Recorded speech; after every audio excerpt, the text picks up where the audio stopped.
Talk Daily with Andrew Hustler Paterson and Michael Remis.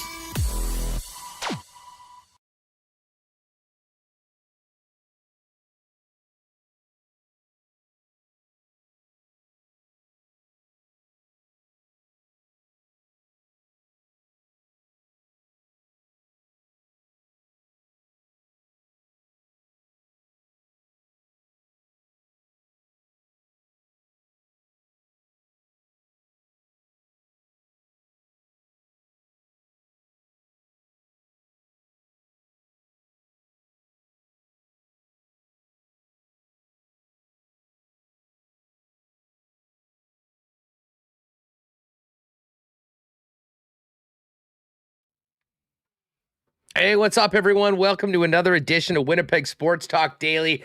A big game day edition. Huge tilt tonight. IG Field, Bombers and Lions. Darrin Bauming's going to join us coming up in our first segment to tee up this big one at IG Field. We will also discuss all the big stories around the local sports scene, both Bombers and, of course, the Winnipeg Jets with Scotty Billeck of the Winnipeg Sun. And as we get ready for a week in Nashville at the NHL Draft next week, Adam Kimelman of NHL.com with a little more draft talk coming up towards the end of today's program. Welcome to everyone watching live on YouTube. If you're new, welcome to the program. Hit that red subscribe button and join us daily, Monday to Friday, live at 1 Central here on Winnipeg Sports Talk. And make sure you're subscribing to the audio podcast wherever you get your favorite pods. Just search Winnipeg Sports Talk and subscribe, and you'll have the fresh audio content just in time for your drive home from work in and around 3:30 every afternoon. Excuse me. We've got a lot to get to. Obviously, this Bomber game tonight is going to be a heck of a matchup between the Bombers and Lions, and some big Jets news that is not really a surprise to many, but certainly it seems like there's a little bit more clarity revolving Blake Wheeler's situation. We're going to get to that in a minute. Just before we get Michael Remis in here, a huge thanks to the sponsors that make this show happen every day. Princess Auto, Consolidated Supply, Royal Sports, BP, Breezy Bend, Aikens Lake, Little Brown Jug, Nick and Nicky DQ, F Apparel, Wallace & Wallace, Vita Health Fresh Market. Of course, it's the Winnipeg Gold Eyes who are back at home again tonight. Assiniboia Downs, Modern Man Barbershop, Aquatech, Manitoba Battery, Canadian Club. We'll do a Why Not question of the day for our friends at Not Autocorp over at Waverly and McGillivray. And of course, Coolbet lines for Coolbet. And as I mentioned, next week, Monday, make sure to join us live from Nashville all week long. Winnipeg Sports Talk at the NHL Draft presented by Coolbet. Let's get Remis in here to get this show on the road. Remo, what is up? How are you?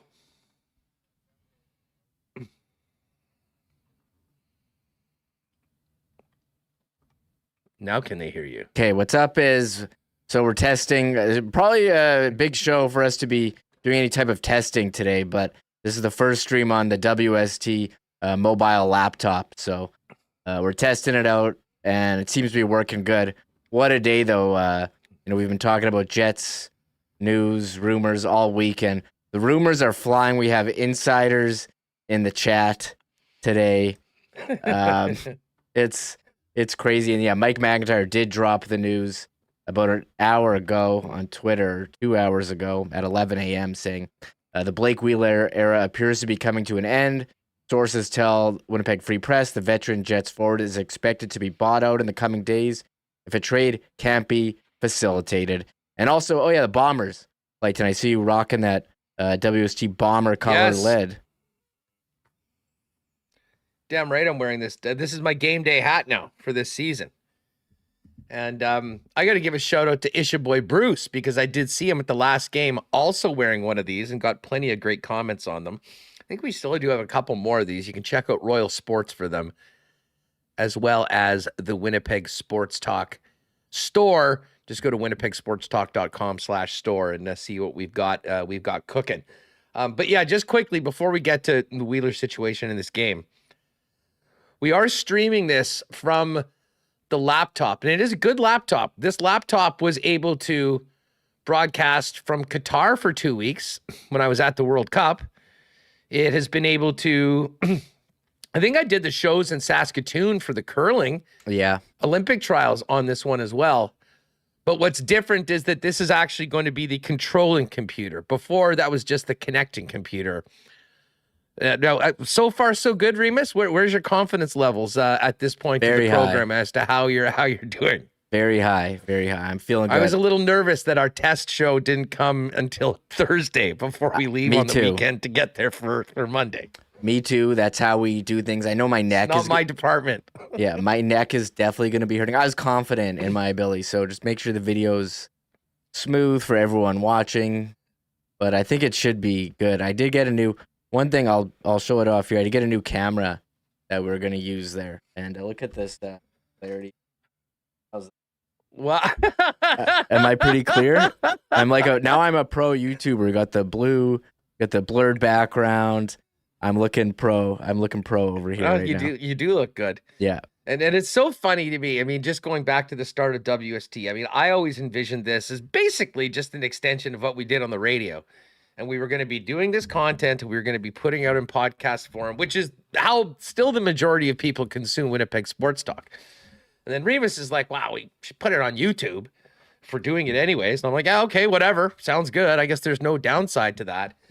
And now he's such a stickler and a professional. He's worried about bit rate and how clear the cameras are. And we're actually turning into a pretty legit operation here.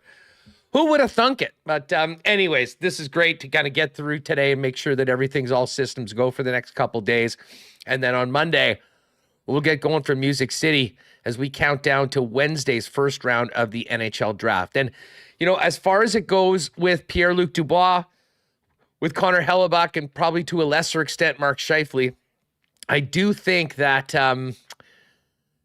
early next week is probably more likely when we're going to see some clarity or resolution on one or more of these situations. But it's quite clear that this Wheeler story, Rumo, has taken certainly got a little bit more steam behind it.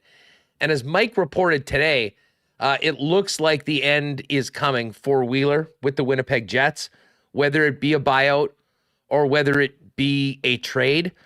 Both options are certainly on the table, but I think what's pretty clear right now is the third option of Blake Wheeler returning to the Winnipeg Jets, not really in the mix right now. So, I mean, they have until the 30th to execute the buyout. If they do have it, I mean, again, let's just be real here. Would you rather pay a guy $4 million or $5.5 million if he's not going to be playing for you? Well, obviously it's $4 million. So if they do have the opportunity to trade Blake Wheeler, and albeit still probably having to eat over $4 million of his salary, that would be preferable to a buyout in which you have to pay $5.5 million, and it's $2.75 this year, albeit it's $5.5 million cap savings this season, but then $2.75 million on your cap next year. However this gets settled, I mean, I'm not sure that, the Jets are going to, like, that $5.5 million of cap room is going to be a huge benefit this year, or frankly next year if they have a $2.75 million cap hit because of the buyout this year, whether that's going to be a game breaker. What is clear, though, is that organizationally, this team has realized that, they did what they could do last year. They stripped Blake Wheeler of the captaincy. They tried to have that cultural shift happen.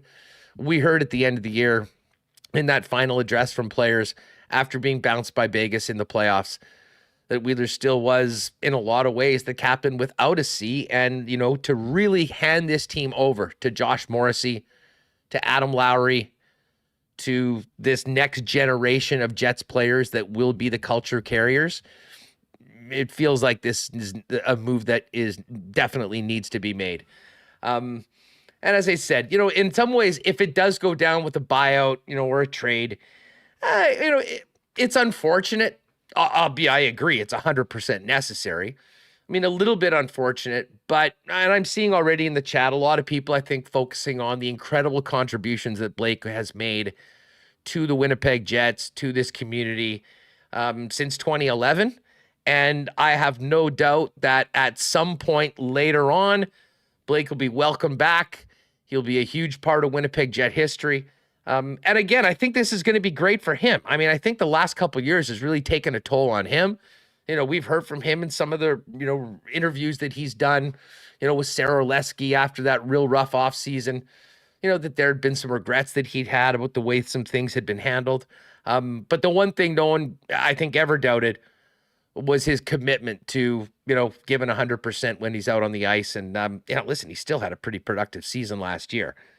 But if we're talking about a team that is truly going to have a culture change, that is going to move on from where they've been, you do have to change some of the more important pieces. And without a doubt, Blake Wheeler is that. And I do think from Wheeler's situation, a buyout would be the best possible scenario, because at that point, you're able to sign wherever you want, wherever may give you the best chance to win a Stanley Cup. And you're already going to be getting a significant amount of that $8 million you were owed this year. So you can probably get made whole and give yourself a chance to win. But I don't think anyone should forget or overlook the incredible contributions of Blake over the years. But I don't think there's many people that don't agree that this is a necessary move for the Winnipeg Jets to make. Whether it ends in a trade or a buyout, the bottom line is there will be, it'll be for the first time since the Winnipeg Jets have been here, a dressing room without number 26 in it. Yeah, the last remaining member of the Atlanta Thrashers, no longer on the Winnipeg Jets. And it's kind of sad thinking like he's about to hit 1,000 points. He's 78 points away. He's going to do it in another jersey, assuming he still plays. There's people in chat wondering if he's going to retire. I'm like, come on, he had 55 this points. Year? Someone said that. He's got 55 points last year. Got 8 million reasons not to retire, folks. Yeah. Only Buff does that. Yeah, he's not. He's still going to play, and I hope he goes and finds a place where he can, play a role. I don't know if it's going to be a second line or a third line role, get some power play time. But it's pretty cool. Like, I think Jeff asked the question at the end of the season where he asked it to Morrissey, and Morrissey said, that wasn't my decision. But Rick Bowness came in, surveyed all the players, and said, you know what, Blake, you're not the captain anymore. You're not going to be the captain, and took away the C from his jersey. And then at the end of the season, you have Lowry and Morrissey saying he still was basically the captain. And then Jeff said, what was the point of all this? And I think this is just another step further of turning over the locker room. And I don't think it has anything to do with his on-ice play, but they're looking to, reshape what the Winnipeg Jets are, and they've decided this is the best. And I think when he signed that contract, you knew he's 36 right now, is a 5-year deal. You knew he was going to be into his late 30s, and I think this was a possibility that they discussed when it was signed, because giving 30-plus players, multi 5-year contracts, I think there's always a risk in that. But I don't think his play has totally dropped off, but I think they don't really want to diminish his role so much. And he's, they tried to take away his leadership, and he still was the leader of the team. And they're like, okay, we're ready to move on here. Yeah, it's very difficult to make that sort of change when the players are still there. I mean, for a long time, Paul Maurice basically gave Blake Wheeler the keys to the room. Mark Scheifele was riding shotgun with him, and those guys were the ones. I mean, Maurice famously said, I don't spend very much time in the room. That's their place. They do their thing there. And, I think there can be, certainly if you have the right group, there can really be some positives that come with that.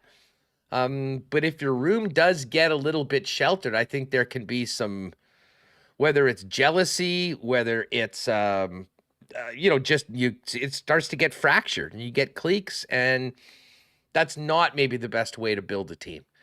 And, listen, we famously heard plenty of stories about what was happening behind the scenes in that 2019 season when Patrick Laine went into a funk, and, he ended up being traded, which still is, unfortunately something that I think will always be associated with that sort of core leadership group and, the move that happened afterwards. But listen, when Blake is gone, we'll sit back and I think hopefully for the most part, remember the great times that he had and the amazing seasons that he had. And I'll just say one thing about Wheeler. And I believe this was in the 15-16 season, because if I recall correctly, it was at the end of the season when Andrew Ladd had already been traded. And Blake Wheeler, I was in Dallas. Gary and I were on the road doing shows, and I was in the press box for that game. And in the third period, late in the game. The Jets were not technically eliminated from the playoffs, but they were pretty damn close. They needed to basically win their games and have a bunch of things happen. It was all but over. And Wheeler got driven into the open. Many of you might remember this. The door was open on the bench, and he got absolutely nailed into the open door. And I mean, it looked horrible. I mean, you were really worried that there was like a really serious injury that would, hamper him, well into the offseason. And about 2 minutes later, this was like 5 minutes, 6 minutes, I think, left in the game. And with 2.5 minutes, Blake Wheeler comes out of the dressing room and gets back out there and does everything he can to try and get this team back into the game to win, to keep their playoff hopes alive. And I remember saying on the show the next day, that was the moment that I pretty much knew that Blake Wheeler was the next captain of the Winnipeg Jets. And he certainly did that. I think for a long time, he did a good job of it. He certainly was an incredibly productive player for Winnipeg. He led the team in scoring on a number of occasions. And I mean, really those back-to-back 91-point seasons in 17-18 and 2018-19, really the height of it. But I mean, even last year, when a lot of people had completely written him off, and he had the indignity of losing the C at the beginning of the year, and people were wondering how it would go. I mean, on the ice, he took care of his business. I mean, 16 goals, 55 points in 72 games at his age. And I think it is clear he still can play, Remo. And I know Kenny's water bottle popped in chat, said, just watch, he's going to get bought out and he'll go sign for $1.5 million or $2 million with Vegas and win his cup. If that happens, I mean, that sort of scenario does happen all the time. And I think Wheeler, if he is bought out, will have that opportunity to maybe find a spot where he comes in in a very different role than he had as the guy in Winnipeg for so many years. Can go into a room where they've got their captain, they've got their culture set. The job on him is going to be to fit in, help his team win hockey games, and maybe he does get that. But listen, he has had a huge impact here in this community and on this hockey club. And like with pretty much most players, there's stories of good and there's stories of bad. The most important story for the Winnipeg Jets, though, I think most people would agree, is that it is time to turn the page from 2.0 to a 3.0. That's going to happen when Mark Scheifele and Blake Wheeler are no longer with the Winnipeg Jets. And from the sounds of it, Mike's report, and as I've mentioned, I mean, the minute Darrin Drager started tossing out unprovoked that the Jets are considering buying out Blake Wheeler, that told me all I needed to know, that the end was coming, and that when we get to training camp next year, Rick Bowness will not be answering questions about who's the real captain of the team or anything like that. They'll be able to name their captain, move forward, and but I mean, I think when this officially does happen, however it is, whether it's a trade or whether it is a buyout, I think we have to think back. And as much as people may have had issues with Blake and how he dealt with some certain people and some things that had happened, some pretty significant contributions, maybe more than anyone over the course of this 2.0 era here in Winnipeg. Yeah, Blake Wheeler, I mean, there was a stretch where he missed me. I think there's like a 10-year stretch where he missed 3 games. And he had stuff like took a puck to the throat, went into the gate. I remember he got his knee driven into the pole. Was it 2 years ago where he had that knee injury? He thought it was going to be the end for a long time. He came back quick. I mean, he's had the ultimate sacrifice last year with the ruptured testicle. He played through everything, left it all out on the ice, led the league in assists in 2017-18 with 68. And you look at over a 10-year period, Huss, in all the 2010s, he's 9th among all players in points. I mean, incredible run there, and I don't know. Unfortunate that he's not going to get 1,000 points in a Jets jersey, as I said.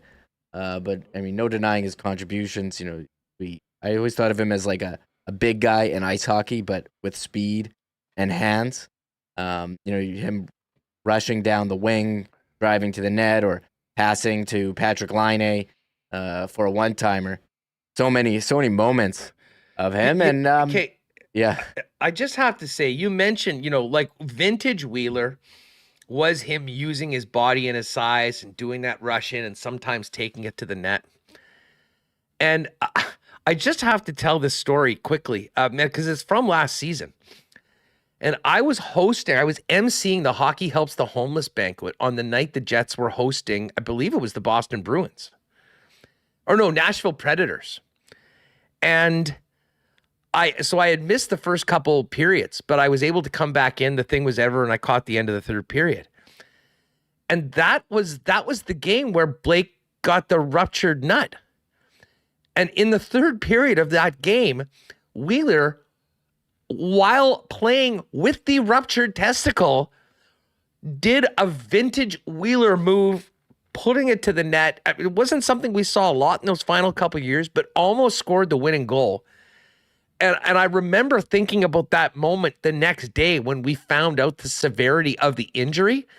And once again, it was one of those moments going, man, he was a special athlete and a guy that really did put pain and a lot of things to the side to try to help his team win. So I'm sure there's people that have issues with some of the things that happened while he was the captain of the club. And hey, listen, I mean, there's two sides to it all. And the bottom line is they are going to be taking a pretty significant financial hit to have him move on.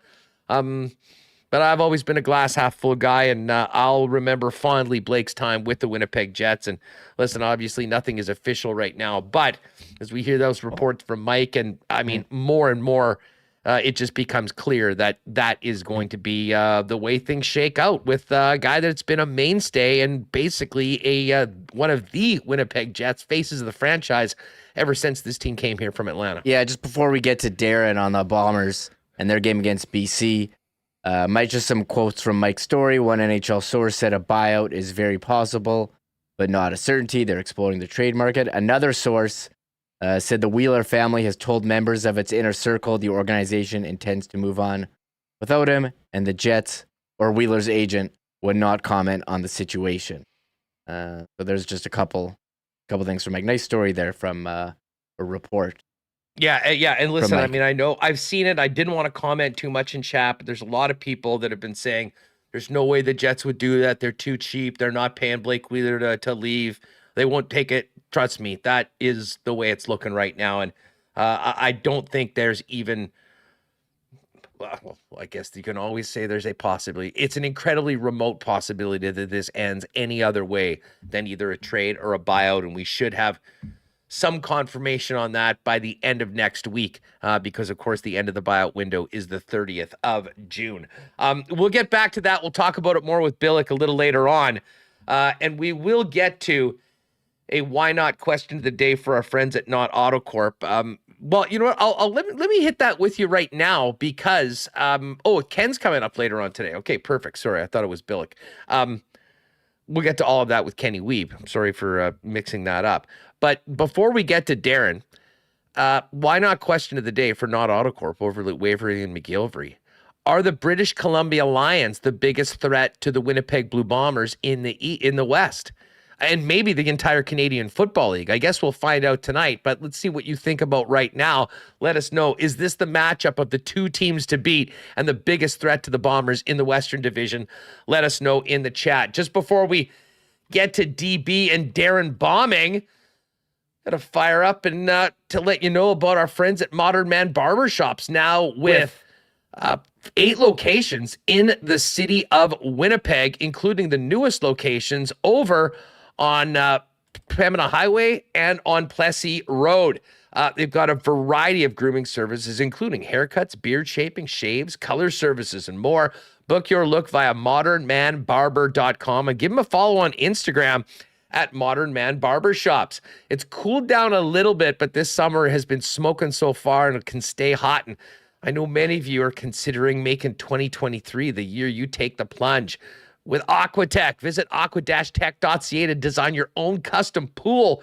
Their team can provide on-the-spot pricing from designers, as well as financing options that suit you. And whole home renovations start with Aquatech as well. Thousands of rentals is their foundation. Let them upgrade any space in your home. Aquatech's ready to make your reno dreams a reality. Learn more about design, pricing, and financing options at aqua-tech.ca. I told you, we just had the crazy boat battery blowout sale over at Manitoba Battery. Well, I'll tell you what, school is out for summer, and there's a lot going on right now. Kids are out after another successful school year, and you know who else deserves a big shout out this time? Parents who spent 10 plus months keeping up with busy school and sports schedules. And now for a bit, the schedule slows down. So for the parents out there, the team at Manitoba Battery wants you to enjoy the free time. Enjoy the break and unwind however you see fit. And if your summer fun includes anything that might need a battery, let Manitoba Battery look after you with low prices and free delivery anywhere in Winnipeg. They have fun summer deals going on right now. So when in need, go to manitobabattery.com and let Donnie and the gang help you enjoy this. One time a year, when you can let life slow down a bit again. You can pop down and see them at 1026 Logan Avenue. But any purchase over $60 for whatever you need your batteries for, they're dropping it off at your doorstep for free. Give them a call as well. Tell them the boys at Winnipeg Sports Talk sent you. Just before we bring in Darrin Bauming, it's Canadian Club CC and Ginger Night at IG Field. You know it. We'll see you by the Rum Hut tonight. Of course, Canadian Club and all the products available throughout the stadium, as well as CC and Ginger. And I do want to congratulate a few of our members who won Jim Beam social passes tonight. Our guy Mean Gene Okerlund, Isha Boy Bruce, and David Asplin all going to the game tonight with a couple Jim Beam social passes that get them into the stadium and get a free CC and Ginger. Of course, it's available throughout it. And another great reason to be a WST member, because you never know when some great giveaways are going to happen through the member channels. You can sign up right here on our YouTube page right now. All right, let's get ready for this game tonight. Darrin Bauming joins us now. Bonfire Sports mixed it up after our show yesterday with the legendary Chris Walby getting ready. And let me hit you with our why not question of the day, Darrin. Is this a battle of the two best teams in the Canadian Football League right now, or at least the Western Division? I'll do my best to break this down to one word, Hustler. Yes, it absolutely is. Saskatchewan, a team Winnipeg beat last week. They've shown some things. Calgary, better in week 2 than week 1. Toronto, we've seen them play one game against a winless Hamilton Tiger Cats team. The Ticats, yeah, they're winless and headed home now without their number one quarterback. All of those teams that were kind of in the mix of, okay, who's going to push the Winnipeg Blue Bombers this season? I don't even know if Winnipeg would have, or if BC would have led that conversation because of, no longer Nathan Rourke being there. Vernon Adams Jr., he has been inconsistent through his entire CFL career, but he has joined somebody that's brought the best out of every quarterback he's worked with. That is Lions offensive coordinator Mark Maximet, and he's done it over and over and over again. He looks in the early going here to have done it with Vernon Adams Jr. But yeah, absolutely the toughest test for the Lions is going to be coming into the Madhouse on Matheson, IG Field, and facing, no doubt, the most top to bottom complete team in the CFL.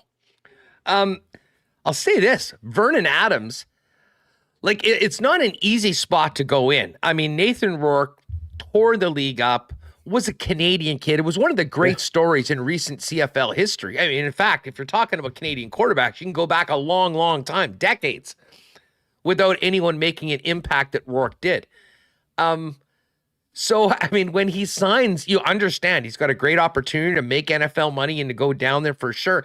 The guy filling those shoes, Darrin, is in somewhat of an unenviable position, albeit they do have a talented football team and have some great weapons for him. I think it was a positive that he got a chance to play when he did last year, because he's looked really good so far this season. Now, got a heck of a challenge going up into Winnipeg in this environment against the Blue Bomber defense, but so far so good for Vernon Adams, although he didn't need to be too great last week because their defense on the other side was shutting out the Elks, and we don't see shutouts in the Canadian Football League very often. No, and it's not like Vernon Adams and the BC Lions offense knocked Edmonton's socks off, right? They had 9 points at halftime. It was a 9-0 game, finished 22-0. Look at the history books. It's been a long, long time since the Edmonton Elks have been shut out in a football game. But I think when you look at Vernon Adams Jr. and his body of work through his CFL career, it has been up and down, as I mentioned.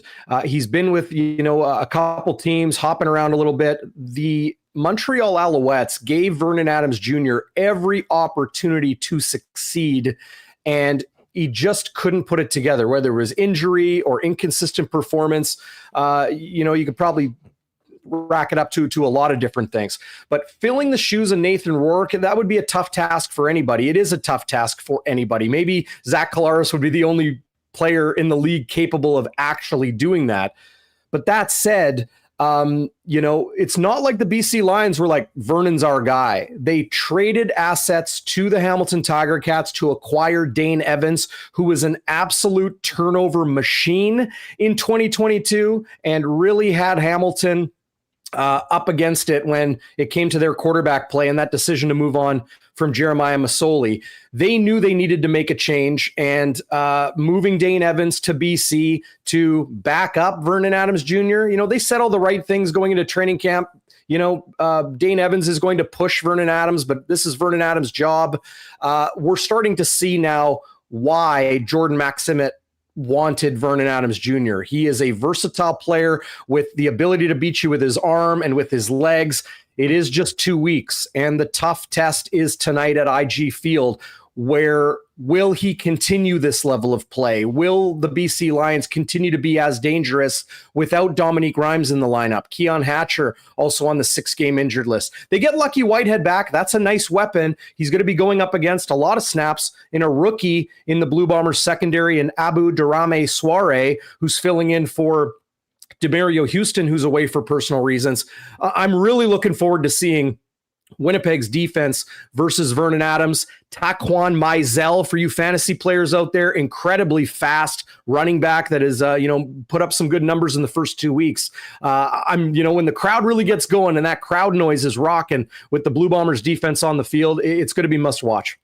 Yeah, no doubt. You mentioned those injuries in the BC receiving core, and that's, something that's going to put even more pressure on Vernon Adams. But you also mentioned the Bomber defense. I'm fascinated to see how this team comes out because, listen, we were all there for week number 1, and the Bomber defense looked like, they were Grey Cup ready in the first week of the season, Darrin.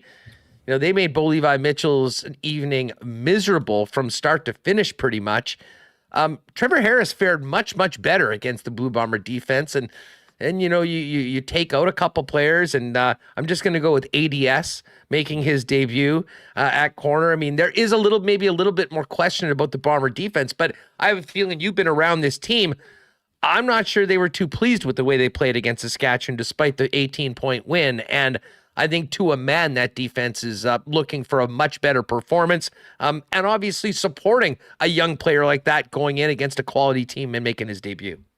Richie Hall, defensive coordinator of the Winnipeg Blue Bombers, uses a credo and has instilled it in the minds of his players for many years now, as he has built this defense up to really the class of the CFL over the last number of years. And that is 0-1-3. And that is the order of which the Blue Bombers defense wants to allow points. 0 points is the ideal. 1 point and a rouge is the next. 3 being a field goal is, probably the lowest on the rung they want to do. Touchdowns are not part of their mental equation. So they'll allow a lot of yards. I've been doing the rounds on Saskatchewan radio and podcasts and the rest all throughout the week. 3 or 4 different spots I've hit this week. And while they always ask me about Connor Hellebuck and Blake Wheeler and Scheifele and Dubois and the rest, they want to know, my perspective on what I saw in Saskatchewan. Because for a, 45-27 loss, there is still a lot of good feelings in Saskatchewan for the way they played, which is kind of crazy when you think about a 13-point, what is it? A 20-something point win for the Blue Bombers, almost a 20-point win. So while Saskatchewan put up a lot of yards, while Trevor Harris looks comfortable in this offense, and they've got a nice kind of 1-2 punch with Jamal Morrow and Frankie Hickson, Winnipeg shut down the run game. They made Saskatchewan one-dimensional. If you throw for 300, 350 yards, fine. If you keep the touchdowns off the board and you allow your offense to not have to get into a foot race with the opponent, and that is Zach Collaros needing to create touchdowns, Winnipeg is going to be on the right side of the win-loss ledger more often than not. So, yeah, the yards are concerning, but I don't think they're overly concerning when you think about how Winnipeg, with that 0-1-3 credo, how they approach football game in and game out.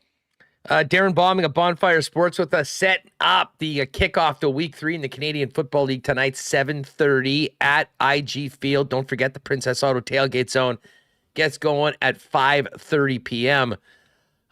Man, Zach Collaros has looked great so far this season. And, I can't say that I thought that the news about Kenny Lawler being out for the beginning of the season was going to have a massive impact on their season just because of how good the team is overall and how deep they are. But I'll tell you what, Darrin, I mean, Zach Collaros in these first 2 games has looked so sharp, so with such a great connection with his receivers. Like, it might take a little time for Kenny to kind of remind him that, hey, I'm over here when he gets back. That being said, the 2 guys that have really stood out to me, Dalton Schoen, despite being banged up a little bit, and Nick Dembski in his first game. And to me, those guys are going to be the most consistent targets tonight, and will certainly have their opportunity to go up against a pretty good BC defense that obviously is feeling pretty good about themselves considering the way they handled Edmonton last week.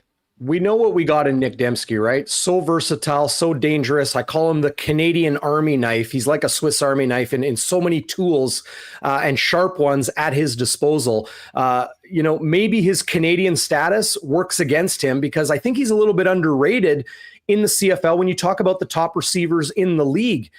Coming into this year, when the Blue Bombers added Kenny Lawler to Dalton Schoen and Nick Dembski and another good Canadian in Drew Wolitarsky, who's found the end zone already, and then people realize, oh yeah, they got that absolute tower of a weapon in Carlton Agadosi back healthy again and going to be able to start, and they add Rashid Bailey back, after he tested the free agent market a little bit, and Kenny Lawler. And people are just like, are you serious? How can you add another guy of top 3, receivers in the CFL conversation? How can you add to that with the 2-time reigning MOP as the starting quarterback? It's an absolute embarrassment, red-faced embarrassment of riches here in Winnipeg, let alone the offensive line and Brady Oliveira coming off a 1,000-yard rushing season. Maybe it'll take a little bit of time for Kenny Lawler to get back into the mix once he's able to get things straightened out with the border and customs or whatever it is and get back to work. The reality is Zach Collaros has never had the continuity he has had in the quarterback room in his entire football career. And I mean, all the way back to high school and Pop Warner and the rest. Same OC, same O-line, same backup quarterback, same core of receivers. And with that, I think comes something people don't appreciate about pro sports, and in particular, pro football in the CFL, is that if you keep that same group together, like, who gets to do that? It's such a rare thing. You see quarterback movement, you see coach movement and offensive coordinators in different systems. Winnipeg has kept it all together, and I think we're starting to see now why Zach Collaros has started the season so strong. The offense has been a 40-point producer both weeks that they've played, and to top it all off, this offense is only going to get better when you add Kenny Lawler to it. It's really, really something. Darrin, I mean, coming out of the first game, I mean, the one area, and this is not an area that you normally sort of nitpick with, that's coached by Mike O'Shea, was the special teams. Now, Castillo has been lights out. He's exactly as we remember him, exactly what the team wanted him. I've been really intrigued by the punter.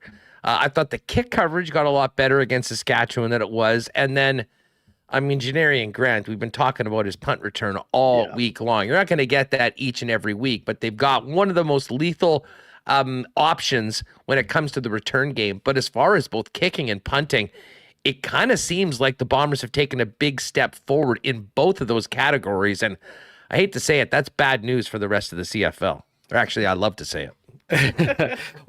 One of the things that really stood out to me this week, and I heard this secondhand, but Mark Killam is one of the best special teams coordinators in the CFL, running things for the Calgary Stampeders, probably the next head coach candidate if there's an opening this coming year. Mark Killam, I heard someone say that he said something to the effect of, if there's one player in the league that keeps me up at night, it's Janarian Grant. So if that doesn't tell you just how good he is, when you talk about Mario Alford and Deadman and all these different dangerous kick returners and special teams player in the CFL, when someone like Mark Killam says he's the one guy that keeps me up at night, I think people start to realize, or, if they haven't yet, wake up.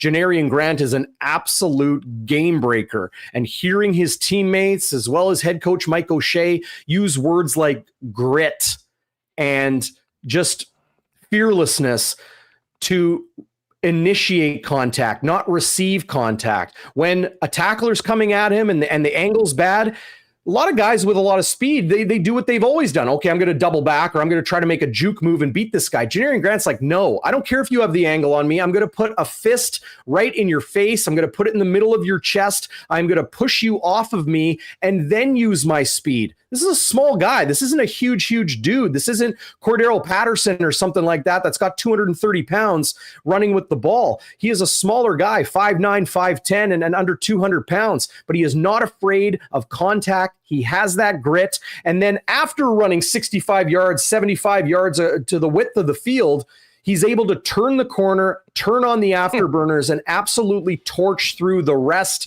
of the Saskatchewan Roughriders defense. I know your question included a lot of other things, but there's a reason everybody is talking about Janarian Grant this week. I can't stop talking about him. That return was legendary. No, it certainly was. And on the other side of things, as I said, Castillo, we don't need to spend much time. He's been brilliant.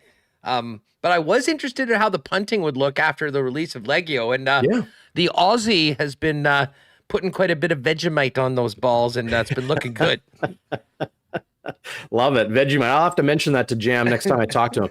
Jamison Sheehan. He says, you can call me Jam. And I love that. For a punter to get you out of a jam, call on Jam Sheehan to help you out. But what we're seeing in him is almost the ideal for us here in Canada that don't know too much about these Aussie guys.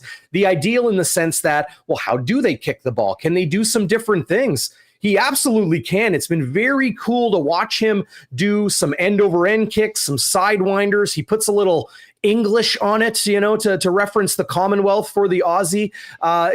Just the way he's able to kick the ball in different ways, I think has a lot of return teams, opponents of the Winnipeg Blue Bombers, wondering what's next. What is he going to pull out of his tool belt next? So it's been very interesting to watch. Jam Sheehan, I think, is a name people are going to be getting more familiar with as the season goes on. Well, really looking forward to this game tonight. Should be a heck of a matchup. 7:30 it begins. And, of course, you'll be firing it up afterwards on the Bonfire show with the full post-game report over at Bonfire Sports. Make sure to check that out.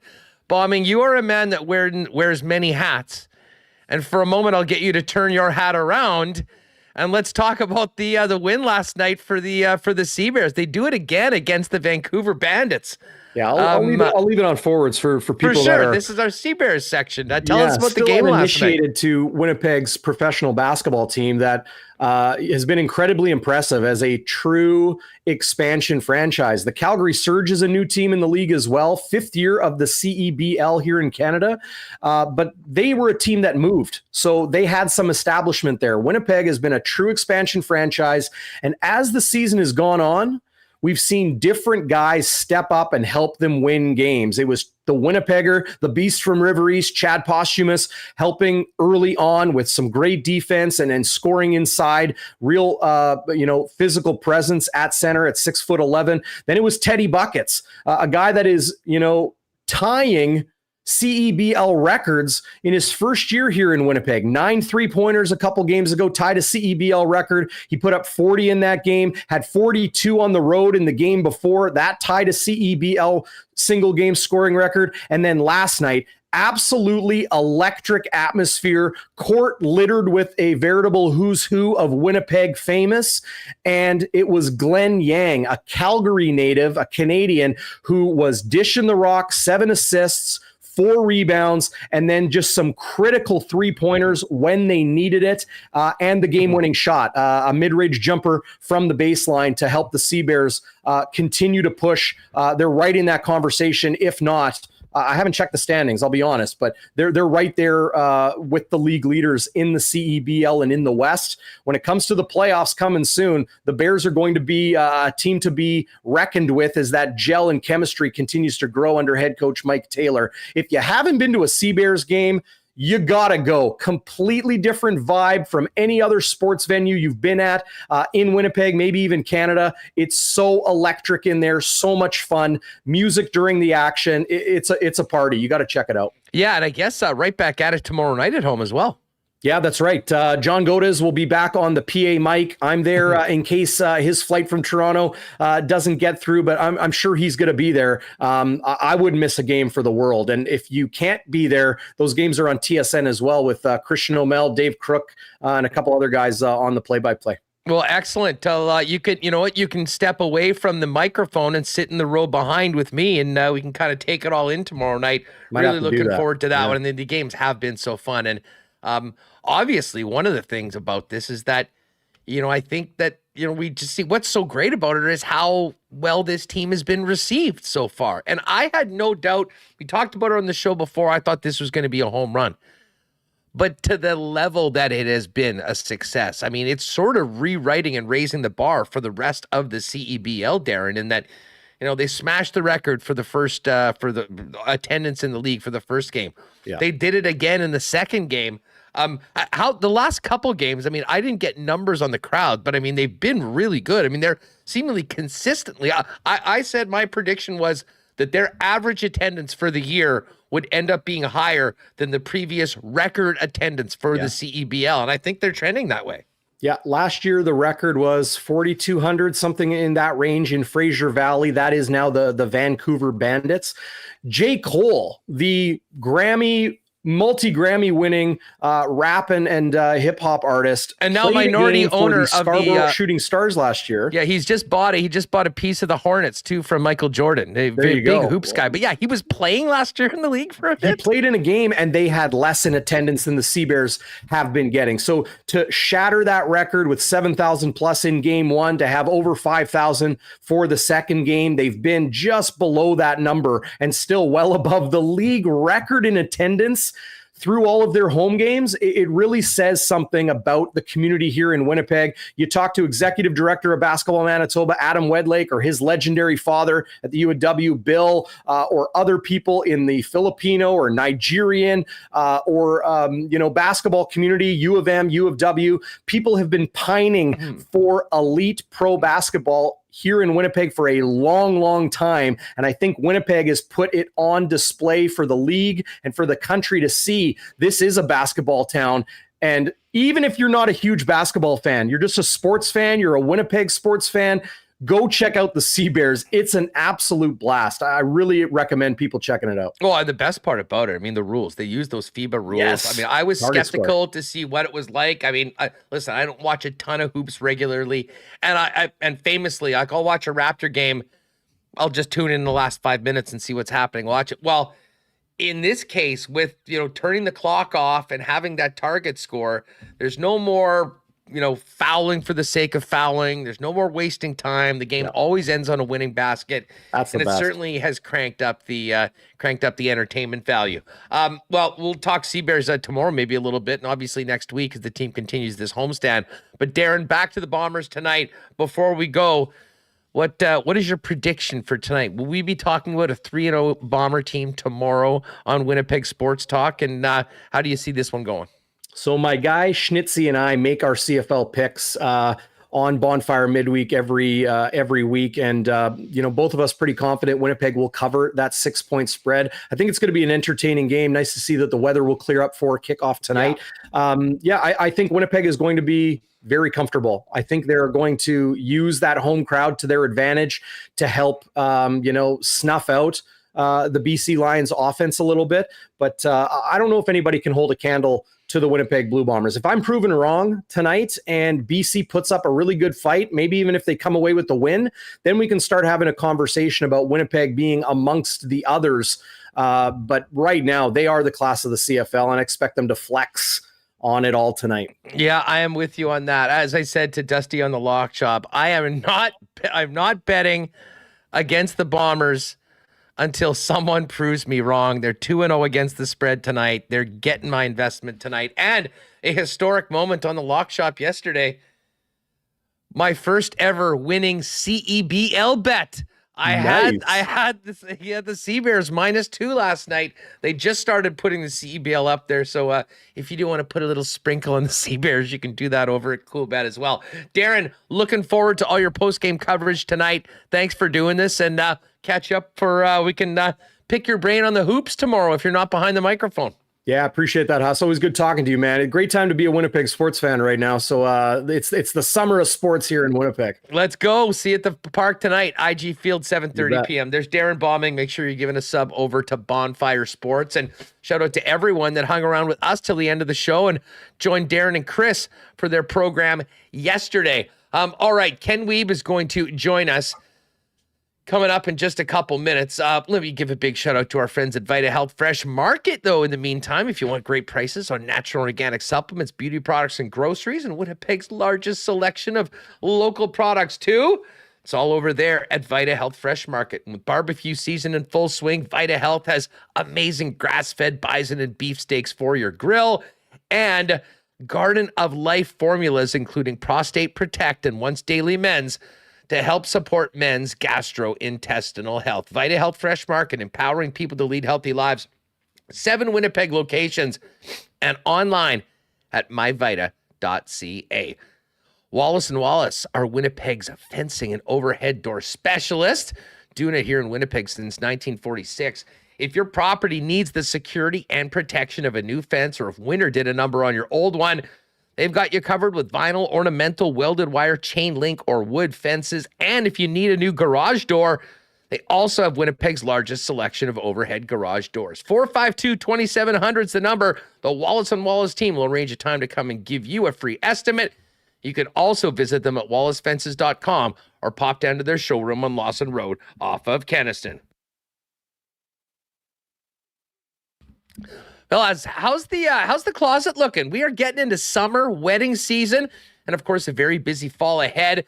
If you need to up your menswear game, you need to head on down to F Apparel. Andrew and Alex and the fellas have custom suits beginning at $400, along with chinos, golf pants, custom shirts, both tucked and untucked styles, and an incredible selection of menswear accessories. Don't forget, 15% discount for wedding parties. If you guys are looking to look great on the big day, get your suits from F Apparel with a 15% discount for all the guys.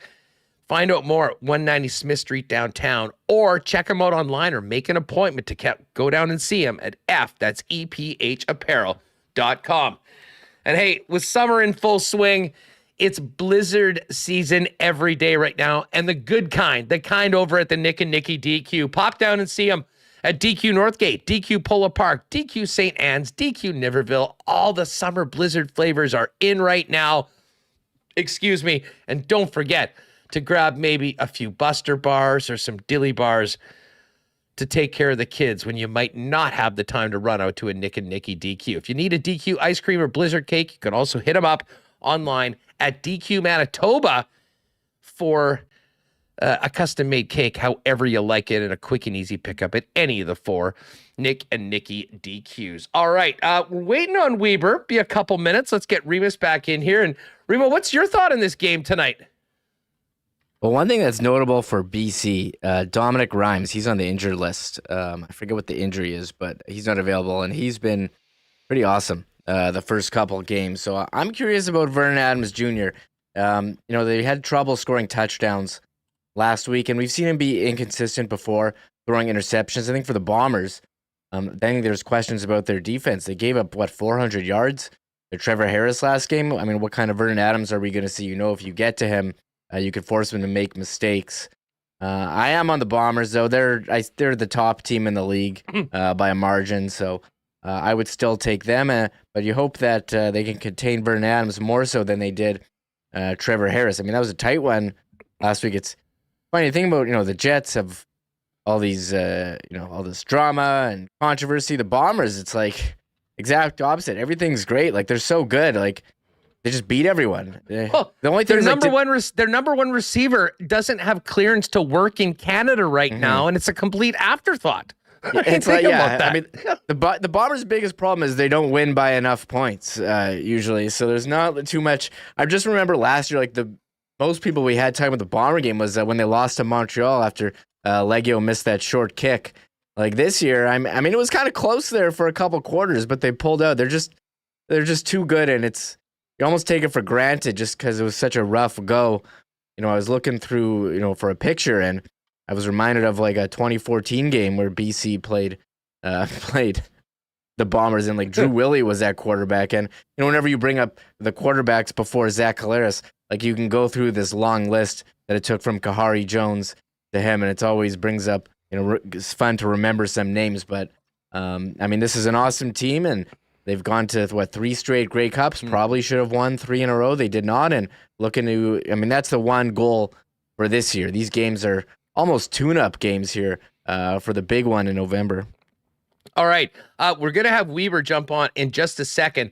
But Remo, if you can, get Coolbet up. Just, considering we're talking about this right now, we've put together a WST, a Winnipeg Sports Talk parlay tonight, and I am amazed at the number that we got for this. I've put this together. We're doing it for the lock shop today, but here it is. Zach Collaros, Bombers to cover 5.5. So Bombers to win by 6 or more. Zach Collaros to hit the over on his passing totals, which is 270 or more passing yards. Dalton Schoen to hit the over on his receiving totals. That is 76 or more yards. And I didn't go with the yards for Nick Dembski. I went with the receptions. So Dembski to catch 5 balls. Collaros 270 plus. Schoen 76 plus for yardage. And Bombers minus 5.5 is at 8 plus 840. So you can lock that in right now. I am putting mine in. Wow, $25 pays $235 on that one. So see whether we can make that happen tonight. Again, head on over to Coolbet. Check out the exclusives. We've got a lock shop partner parlay up that we're going to sort of drop on the show tomorrow. We're taking the underdogs with the points on the other games this week. But tonight it's about the favorites, the Winnipeg Blue Bombers. But there you have the lock shop partner parlay. And at the bottom is the Winnipeg Sports Talk parlay. Check that out. All right. We've had a lot of Bomber talk right now, but a lot going on with the Winnipeg Jets. And for the latest on the hockey team, before we head out to Nashville next week, let's welcome in Ken Wiebe. This is a perfect time. I think because there was rain today, this is why we're getting Ken, because I think the Winnipeg's the Manitoba Golf Tour is in full effect. Wiebe, what's up, my man? How are you? Huss, great to be with you, my man. Oh, wait, hang on a second here. Let's get the microphone turned on. Huss, great to be with you. Beautiful day in the neighborhood. Yes, the tour full swing. Had a beautiful 36-hole challenge with Munsey the other day. We had the Kenora Golf and Country Club and Beauty Bay. And Monday road trip to Oak Island, which will be hosting the Manitoba Men's Amateur, sponsored by your good folks at Not Auto Corp. Dude, you want to talk about a hidden gem of a golf course in this province? It is Oak Island. I had played it for the first time. I was on my way out to Country Fest to do a gig, and the guy says, "Oh, we always play there." I'm like, "Hey, I'm in. I bring my clubs." I was absolutely blown away. Dan Halderson used to be the pro there for many years, and it's sort of in an area where there are just no people. I mean, it's still a little ways away from Brandon, where a lot of the people go there, so it's usually pretty wide open. I mean, how was it? Awesome I have only great memories of that golf course. Yeah, fantastic golf course. I think designed by Les Ferber also. Yeah, no, it's in beautiful shape. Greens are rolling nicely. Obviously, they're going to speed them up a touch for when the top amateur men in Manitoba will be down there next month. And fairways looking lush as well. Obviously, we know the weather has been a little bit hit and miss at times here with the massive heat and then not a whole lot of rain, but fairways are in really good shape. And yeah, the places that needed work are getting work. And of course, was in awesome shape. Loved it. Had a fun round with our pal Tim Campbell and a pal of his from Pine Ridge, Ted Antoniak. We had a really fun day. Nice smooth drive, and actually hit her okay. Huss hit her How's okay. Tim doing? Yeah, Tim is doing awesome. Enjoying his retirement. Yes. First ever guest in the history of Hustler and Lawless. Exactly, joined us from the Masters. Speaking of golf. Nice pull. All right, let's get to it, Ken. Obviously, we want to talk about the Dubois situation, what you're hearing on all the potential trades, but it's been pretty clear over the last 72 to 48 hours, more and more smoke regarding Blake Wheeler's future with the Winnipeg Jets, or lack thereof? What are you hearing right now? Yeah, I think what I would say, Huss, I think it's inching towards a conclusion here for sure. Obviously, the Mike is a story up right now at the Free Press. Lots of folks have been speculating and doing some reporting. I do think it makes a lot of sense. I think it's fair to say Blake is not going to be back with the Winnipeg Jets. Could I say that definitively? I think we're still waiting for a domino to drop here, but I think it's a pretty fair assumption that Blake is going to be elsewhere next season. Whether that's via trade at 50% retention or the buyout, I think that still is left to be determined. I don't think, an announcement would be imminent. I do think that it's going to be one or the other, and it's hard to determine, Huss, what's the better play here. I mean, is there even a team that is willing to take it at 50% retention? And is that team, if they make the trade, are they taking it because they want Blake to play, or are they taking it for buyout purposes? Like, there's a lot of balls in the air, Huss. Just basically teams that need to get to the floor, things of that magnitude are kind of in play as well. I don't know exactly. Obviously, Blake has some trade protection. So, would he accept a trade knowing that he's going to be bought out and then he gets his own choice? I mean, like, these are all things that I think are still up in the air. In terms of what direction it goes and what teams are interested. And what I've been thinking, I mean, we've been thinking of potential landing spots. I think I mentioned it with you. I think if Blake does play and he is bought out, whether it's by the Jets or with the team sending him elsewhere, but if the Jets do send him elsewhere, they would have to include a sweetener, right? What level of sweetener is being required in order for that to happen? So, I mean, that's another option the Jets may be considering also. But ultimately, I think, Hammy was on the other day, Huss, and said that it sounds like there had been a meeting this week, and that maybe there was, whether things were determined at that meeting or afterward, that I'm not 100% clear on. What does seem to be inching closer is the end of an era for a guy who gave an awful lot to this franchise. 12 strong seasons for Blake Wheeler. And again, we've talked about this a lot. I mean, I think it's probably best for both parties to move on. If people are being completely honest, I think last year when both sides were open to moving on, it probably would have been best to move on last year. But ultimately the decision was made to keep things going. And, retention of 2 years is different than retention of one, or a buyout of one instead of two. I mean, I understand all of those things, but the thing with Blake, it was probably always going to be a messy-ish ending, just based on what he's given over the course of those 12 seasons and the dynamic of him being the captain and taking over from Andrew and being such a highly productive player for so many years, underpaid for a lot of that contract. Now people view him as overpaid. Like, we're not here to discuss what we know is that Blake earned his money during his time here, but that's neither here nor there. They're looking at taking a new direction. That new direction probably needs to take place with him elsewhere. And I mean, I think ultimately what we know is this. I mean, Blake has given an awful lot, but it's time for him to take on a lesser role. And I'm not sure that either the Jets or Blake think that him doing that here makes the most sense. Now, I understand people would say that sounds crazy. Well, it's okay for Blake to be a third liner with the Minnesota Wild or the Carolina Hurricanes, but not here. Well, that just ignores the entire dynamic of what we've seen over the last 12 years. So I've been thinking about this a lot. I mean, I think that no matter what happens, whether Blake is bought out or traded or whatever else, I think, two places that make a lot of sense to me if Blake is to continue playing.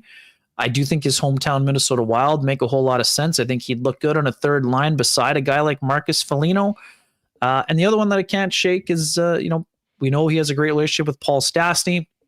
Paul fit in very well with Carolina, real veteran kind of presence on a up-and-coming team. I think that there's a potential that maybe he could land there and be a nice place for his family to be. What about the Panthers? Mo loves his veterans. Yeah, I mean, I understand that's been out there a lot, and I just don't see that as Blake has a place there. Their family has a place in Florida. Could it make sense on that front? Maybe. I also just think too, and I know that relationship is strong for an awful long time, but just based on how Blake, Blake's a pretty open guy on a lot of fronts, and he's, closed off on several. And I just think that those two guys are in a good place, Paul and Blake. I just don't know that. I think too, you'd be bringing a different level.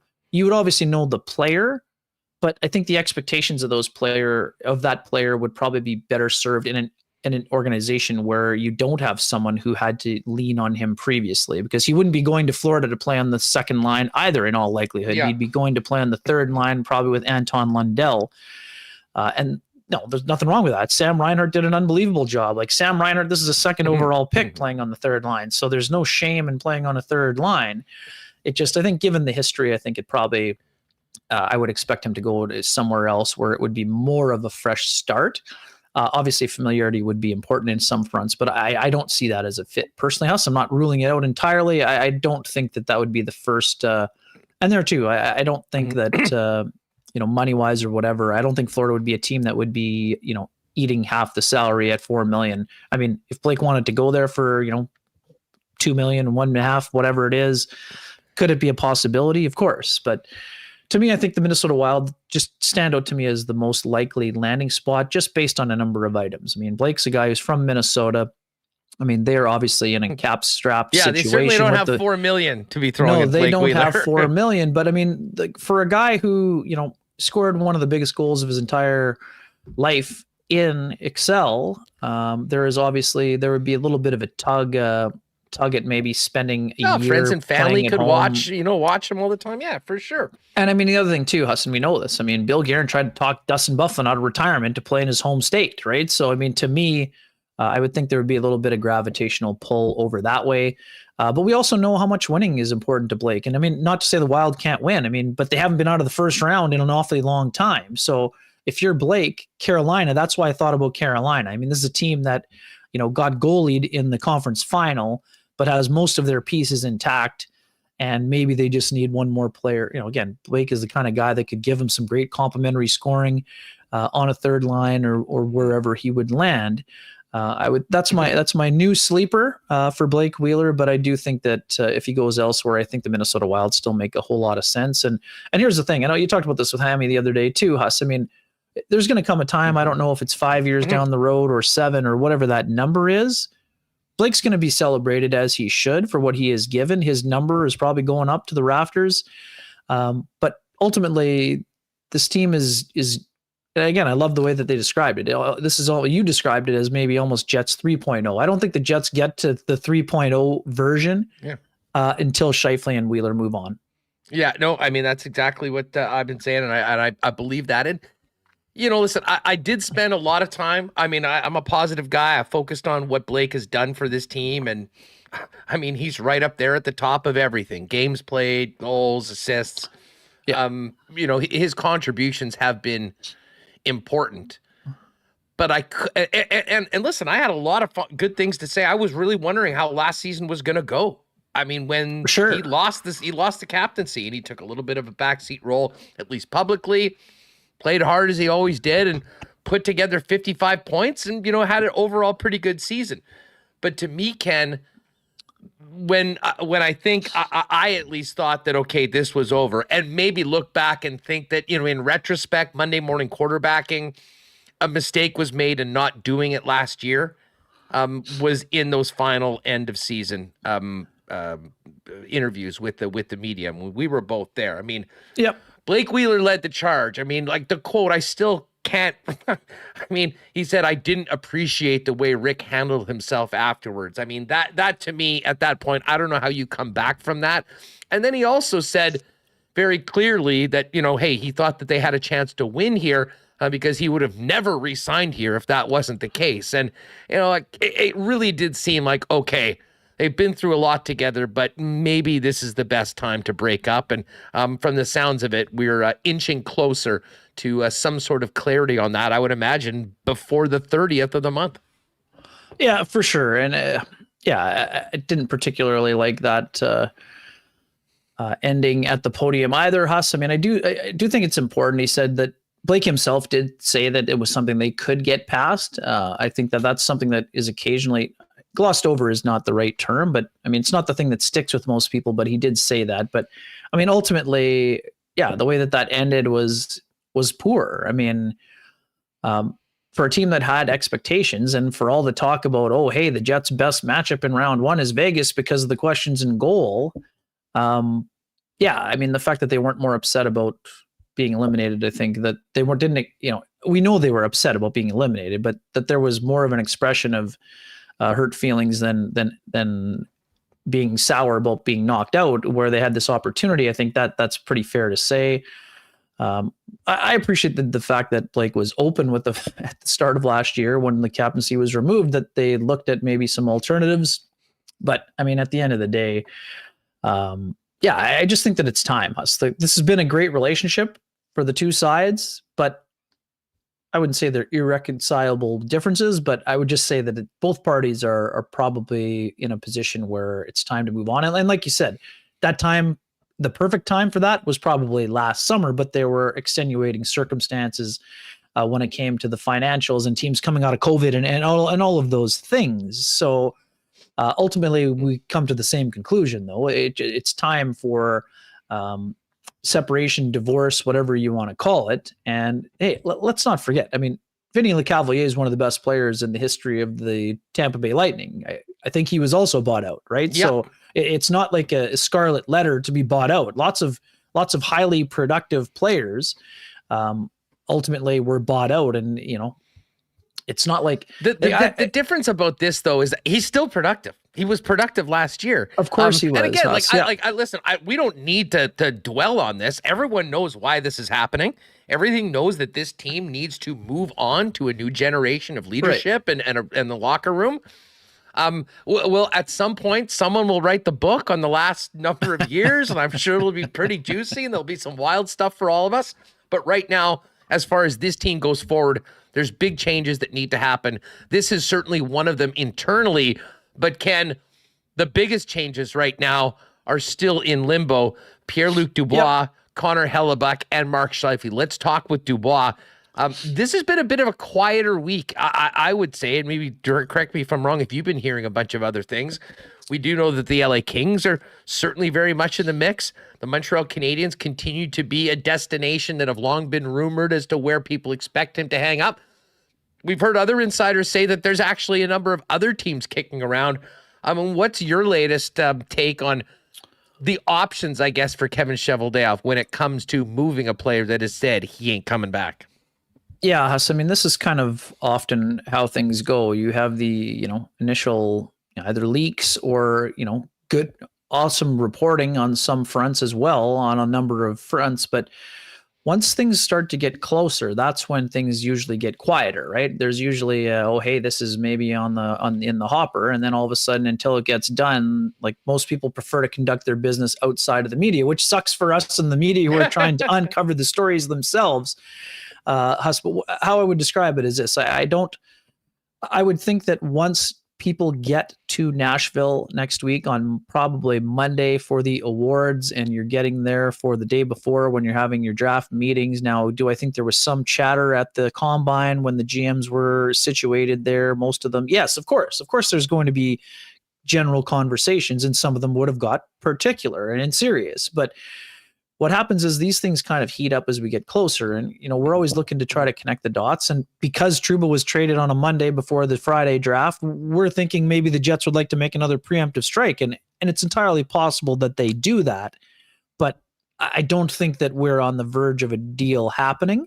I do think that some teams have expressed interest, but Huss, it's complicated, right? It's complicated because is Dubois going to do the sign and trade and take an 8-year deal, and what is that going to cost? B, is the team going to be interested in giving up the assets required to get the player? Or C, is there another team that comes in and swoops in and gets him that hasn't been in the media yet, like the Paul Stastny deal, this would be the inverse of the Paul Stastny, this where nobody expected him to be available. Now everyone knows that Dubois is available, but we don't know who's willing to pony up, if you will, and pay the freight on both fronts. So do I think it's just LA and Montreal? No. I mean, we have capable reporters all around the league, including Darrin Dreger, who we both know well, have said that it's more than just those two teams. And just like Elliot and Jeff have reported that it's a broader group of 5 or 6. So, I mean, How many of those 5 or 6 are really serious? That we don't know, right? That's all part of the game. I mean, is there a team that's trying to make it look like they're interested when they're really not? Well, it's the draft. So the draft is coming, which means people are trying to send smoke screens and divert attention elsewhere and things like that. And much like we're going to get talking about here with the goaltending market, I wouldn't say the goaltending market is flooded, but there are some quality players available in the goalie trade market, like John Gibson. So it's similar in the center market. If Calgary isn't able to get an extension with Lindholm, well, hey, there's another $8 million centerman that is going to be available.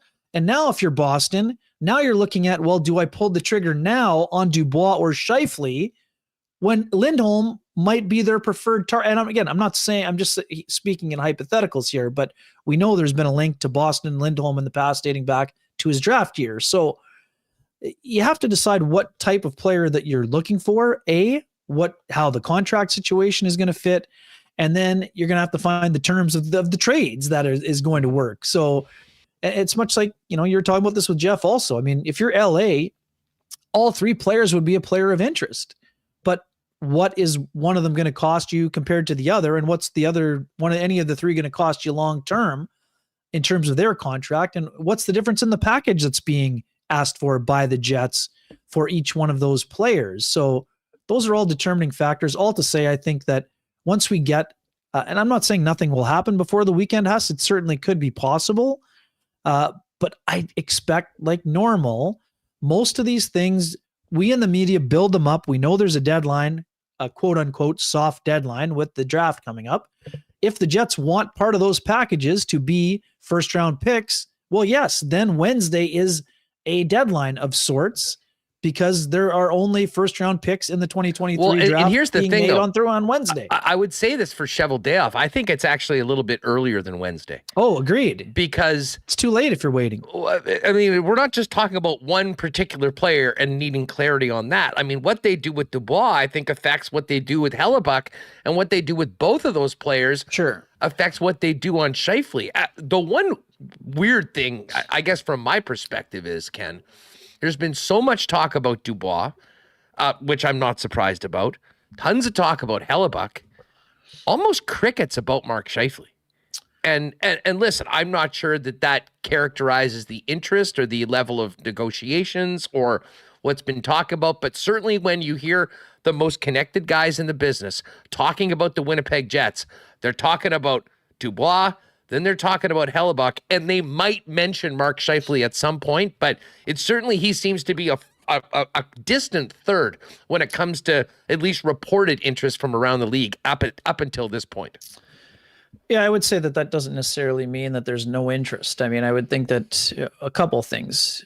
Point per game players for 6 seasons prior to last year are not in abundance, Huss, and neither are 42 goal scorers. So I would say that if the Jets get to the point where they're going to move Mark, which we both think that they are at some point, and I think it'll be sooner than later, there is going to be interest. But this is the part of the staring contest or the game of chicken where not a lot of teams want to show their cards, right? So I think it's more a matter of that. I do think that once those, like I said, once teams get to Nashville, and we know that the draft is a massive priority for these teams also, but also are filling, if the Jets are going to need to fill their top 2 center spots, we know that has to happen at some point here between now and July 2nd. Now, it doesn't have to be done by that time, but the Jets would be well advised to do so, right? I mean, you don't want to, you know that, yes, they have Scheifele and Hellebuyck under contract. And is there a world where those guys could start the season with the Jets? Absolutely, there is. Now, what the percentage on the Coolbet lines would be for that,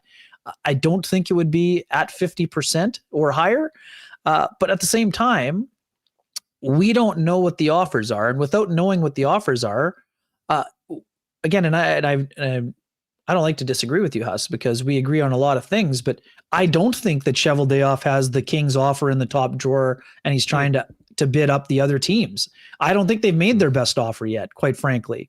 And until they do, we're not going to have any movement, which is what makes it even more challenging and important for Cheveldayoff to get the dominoes going in that direction. Yeah, that I don't he wants disagree them to with what go. you're saying. I mean, listen, I think there's probably been some framework of what is on Sure. the table right now. And the bottom line is it hasn't been good enough to get Chevy to pull the trigger. And, you know, and as you get closer to that date, I mean, a good thing is to have more individuals involved with it that might doubt. actually press somebody else to go and get closer to what it is. But we've seen Cheveldayoff operate like this before. I mean, sometimes these deals take weeks and months to actually come to fruition. I mean, it could be a chance meeting at a game in a press box, you know, a few months ago where a player was mentioned and then, you know, you hear how things came together. Bottom line is, though, I think there still is a lot more work to be done on all of these, but it certainly seems from my observations that Dubois and Hellebuck are getting most of the attention right now. But the more I think about this, Ken, And hang on one sec, Huss, I don't want to interrupt, but here, so when things are quiet, what teams do you think of, and what team is Mark's favorite team growing up, and who is his favorite player? You know what team operates very low under the radar and doesn't like to have its trade targets known in the media? the winged wheel. Indeed. So like I said, this is not necessarily A plus B equals C, but you can't discount the possibility of that being an option. And hey, Steve Yzerman made an investment in Mark Scheifele's old roommate and very close friend last year. So, and I'm not saying that Steve is calling Andrew for advice, but what I would say is that if the Red Wings are interested in maybe moving said player to the wing in order to bring in someone like Mark Scheifele, who maybe wants to take the Yzerman path, I wouldn't rule that out as a possibility either, even though there hasn't been a whole lot of buzz in the rumor mill around him. I would still think that that's very much a real possibility. Now, again, too, and also has to, it's different places, right? To me, I don't think the Minnesota Wild are a great fit for Mark Scheifele, as was suggested by our friends at ESPN and maybe discussed on some podcasts elsewhere. But there are going to be teams, like a lot of teams need what Mark Scheifele brings to the table in a top two center role and being a productive player. And then there's also the teams that you wouldn't expect that maybe come out of the woodwork. And there I would say, now, what about a place like Tampa? Now, Huss, I know we've spent the last few years saying that, Mark Scheifele is trying to make up for lost money, but what if he wants to play for, John Cooper in a income tax-free state? And, they've got a team that's aging a little bit, but they're also looking for more production. I mean, he used to train with Steven Stamkos, with Gary Roberts. I mean, who knows? Like, those are the kind of teams that, when we looked at the deadline last year, Huss, you and I weren't thinking the Lightning were going after Tanner Jeannot, right? Maybe Scheifele fits their criteria somehow. I mean, Scheifele's about as opposite of a player as Tanner Jeannot. Yes, no, and that's what I just mean in terms of going under the radar for getting a player you weren't expecting, I guess. So, well, then the reason why I bring this up is because, I mean, I know we all expect, and I've been one that said, I don't think Mark Scheifele's starting next year with the Winnipeg Jets. But if interest isn't there, if the offer isn't there, I don't think the Winnipeg Jets trade him for 50 cents on the dollar just because. This is a little different situation than Blake Wheeler. He's still too much of an asset with that contract to let go for nothing.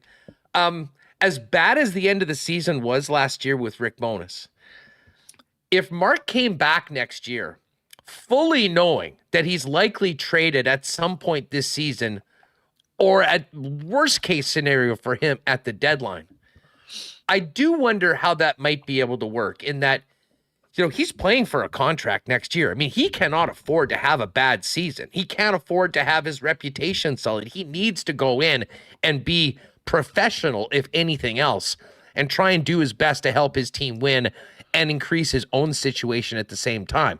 Do I think that's the best case for all involved? No. But could that be a possibility if that offer isn't what the Winnipeg Jets need to make it? I don't entirely rule it out. However, I would say it's 99.9% sure that on the day after the trade deadline next year, Mark Scheifele is not going to be getting paid by the Winnipeg Jets. Yeah, and that's the other part. I mean, it's just how deep we've been discussing and debating this for 3 months now. Like, how deep are you willing for the cuts to be if you're Kevin Cheveldayoff? And does starting the year with only needing to fill one top six center role Is that more appealing than it is to fill two? I mean, that is all determined by the level of offer that you're getting. If you're looking to break free, like all the things we've talked about, I mean, if you're looking for a fresh start and everything else, I mean, sure, it makes more sense to move both out. But I mean, it's not like Mark just quit in the second half. I mean, did he have a couple of moments that he probably regrets? Sure. But I mean, he was still played hard for the most part. And we can't also ignore the first half that he had under Rick Bowness, where the effort was certainly there a lot. And so was the production. I mean, what do you think happened to him last year? Because you're exactly right. He was awesome at the start. And I'm like, I mean, literally, the vibes couldn't have been higher about this team, about Mark. He said all those right things. He looked like, I mean, you want to talk about a guy doing a 180 in the midst of one season, and who knows why. But that was last year with Scheifele, because, I mean, you know, okay, we won't use the word quit, but I mean, you want to talk about a guy that was just completely on a different page than his head coach and the majority of his team. That was him after he got benched. Yeah, I mean, that's certainly that, and that's the other thing. I mean, we always hear fans say, "Oh, you should healthy scratch that guy and you should sit him longer." I mean, ultimately, coaches need those players to perform, and sometimes they don't respond in the manner that the coach or the fan base would like. And that's a great example of it, where Mark's game definitely went south after that game in Carolina. And I mean, you could even make the argument that the benching had you know, him and Kyle Connor were both struggling on that night, right? So, but Kyle kind of found a way to keep himself productive, whereas Mark's game kind of dipped dramatically from there. And yeah, then all the talk about Mark, he got moved to the wing. Huss, what did Mark say at the day one of training camp? I want to be coached. Well, he was coached in that situation, but he didn't like the way he was coached then. And then he didn't respond the way the coach was looking for either. And then you had coach and player kind of at loggerheads, I guess. Right. So again, Mark's, 30 years old now. So I just think this is not blaming one or the other, or one side or the other. I just think that this relationship, again, I think it's run its course. I think Mark is at a situation in his life where he needs to see what it's like elsewhere. And, does that mean he transforms into a completely different player? I don't think he has to, become a completely different player. Does he need to be going two ways all the time? Yes. And I mean, Rick Bowness wanted that from him. Rod Brindamore would want that out of him. So would Todd McClellan or Jim Montgomery, all of those guys. But, at the same time, I mean, you don't see a ton of, evolution or transformations of players in their 30s. That's not to say that he can't be a productive player for a long time. And I do think that under the right circumstances and, getting pushed by someone, I think that Mark can still be a very productive player for a long time, but I don't think he's going to be making $9 million on his next deal, on a long-term deal. And I think, honestly, this might be the most important year of Mark Scheifele's career, whether he signs an extension on a sign and trade or not, because I think most teams that are going to invest in Mark, they know he can be a point producer. They want to know if he can help them win a championship. Yeah. And that's what those teams are going to be investing in when it comes to Mark. And honestly, Mark is a hard worker. He loves hockey. So I think he needs to get into a different environment. And I think he needs to go somewhere that has an incredibly strong leadership core. And I think Mark is going to do just fine in the next job. And I also think, like I've said this before on this show, Mark's going to get to a situation in his next stop and think, man, I had it pretty good in Winnipeg, much like Dale did. So to me, I mean, it's definitely, I don't see Mark with the Jets next year. I don't think it'll be at the start of the year. You have to leave open a possibility for it, but I think he's going to be on the way out. And I think it'll be good for him personally as well.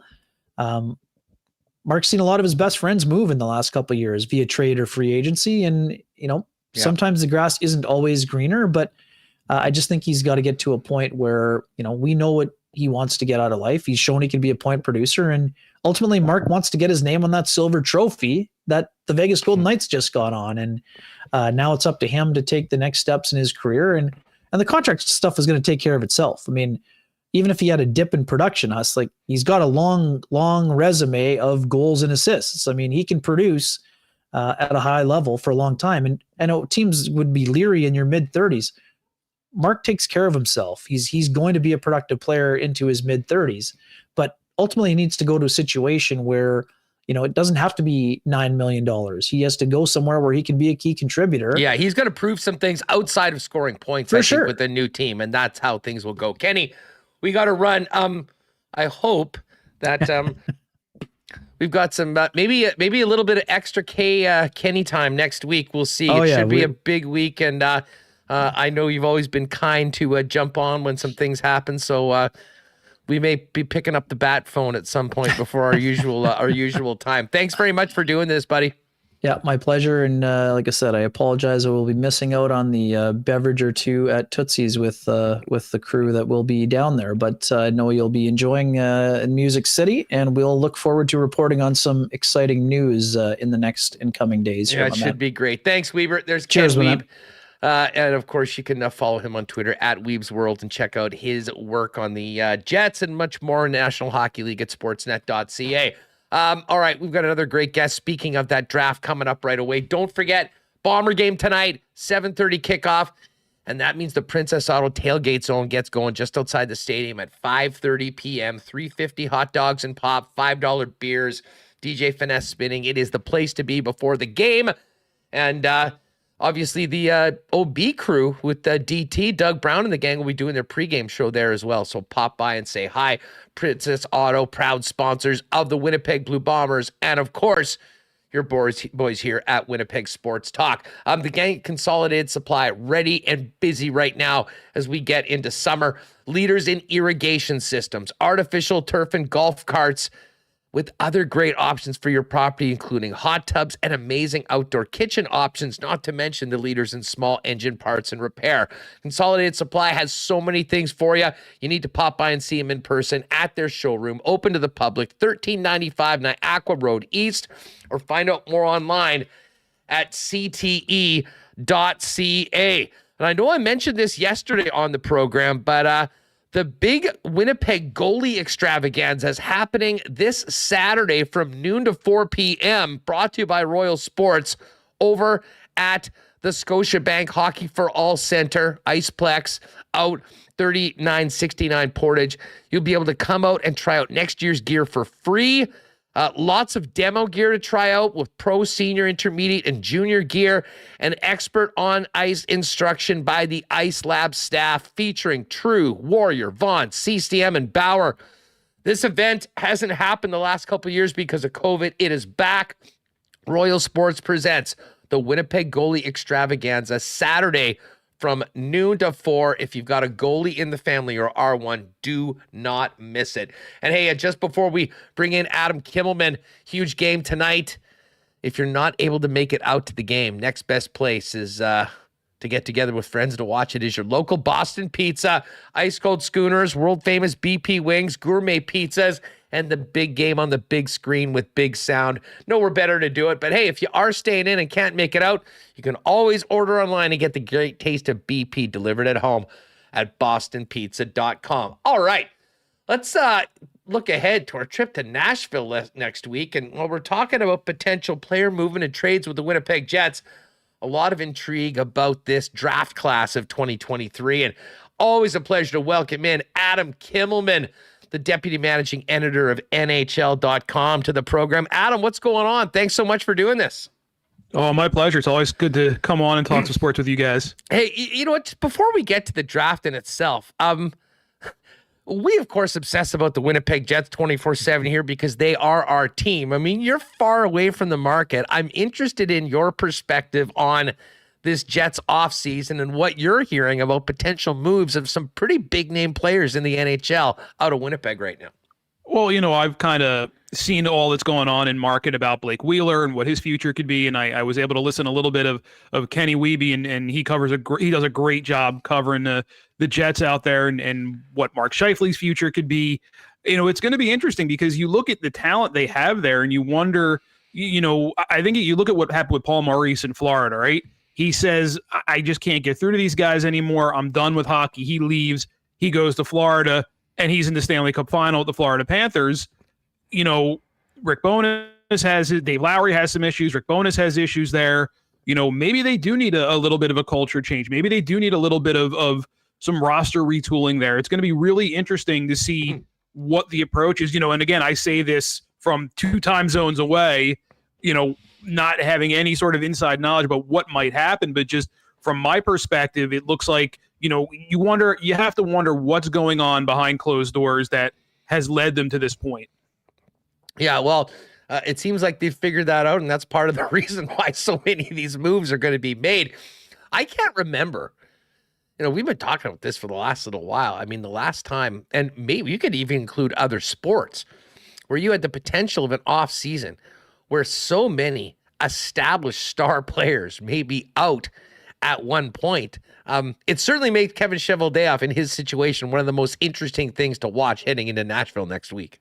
Well, I think you go back, I guess it didn't happen in rapid fire succession, but you look at what the Buffalo Sabres did a couple of years ago, trading Sam Reinhart, trading Rasmus Ristolainen, and trading Jack Eichel, sort of, excised that core group and sort of rebuilt it around younger players, Talk and Krebs and all the draft picks that they got. Owen Power comes in. Rasmus Dahlin's able to sort of establish himself as a legit number one guy now that he's a little bit older, a little bit more experienced. And you wonder, could that be something along the lines of what Winnipeg needs? Maybe something of that mindset where you maybe take a step back to 2 years from now, take 2 steps forward. I don't know. I don't know what the mindset there is for Kevin Cheveldayoff and his group out there in Winnipeg, but it's going to be definitely something interesting to watch as we head to Nashville. No doubt about it. Adam Kimelman with us here on Winnipeg Sports Talk. Adam, in addition to your duties editing NHL.com, you're the host of the NHL Draft Class podcast. And we've spent a lot of time talking with scouts and folks. The one consensus for this draft is you've got an all-time prospect, one of them in Connor Bedard at the top of the list, but the top of the draft has some incredible talent. A number of players that, were they born in a different draft year, might be going number one themselves. Yeah, I think when in a non-Bedard year, I think we're talking about Adam Fantilli is the no doubt about it, number one pick in this draft. The mix of the size, the skill, the willingness to play physical. He has the one thing that Bedard won't ever have, and that's a 6'2", 190-pound frame that's probably going to be closer to 200 pounds when he's ready to get into the NHL. So that guy in a normal year would be the no doubt about it number one. Leo Carlsson has the look of being a foundational number one center, a guy who he might not ever rip you out of your seat with his skill set, but everything he does well. I think you see a little bit of flashes of Alexander Barkov in his game, just the way he's able to touch power play, penalty kill, 5-on-5. He can play center. He can play the wing. He certainly showed that, at World Juniors when he excelled on the wing on top line for Sweden. He also played in the center at the World Championship. So he wants to play center. He says he's going to play center next season and talked to his coach in Örebro, Johan Hedberg, and Johan Hedberg says he's a center for him. So we'll see how that goes moving forward. But he's a guy who absolutely looks like a future star. Will Smith from the U.S. national team program, just an electric player. Matvei Michkov, the Russian star, just skill-wise, might be right there with Bedard as far as pure raw skill in this year's draft. Obviously, there's some questions that are out of his control. He's going to be in Nashville. I think he even might be in Nashville, within the next day or two.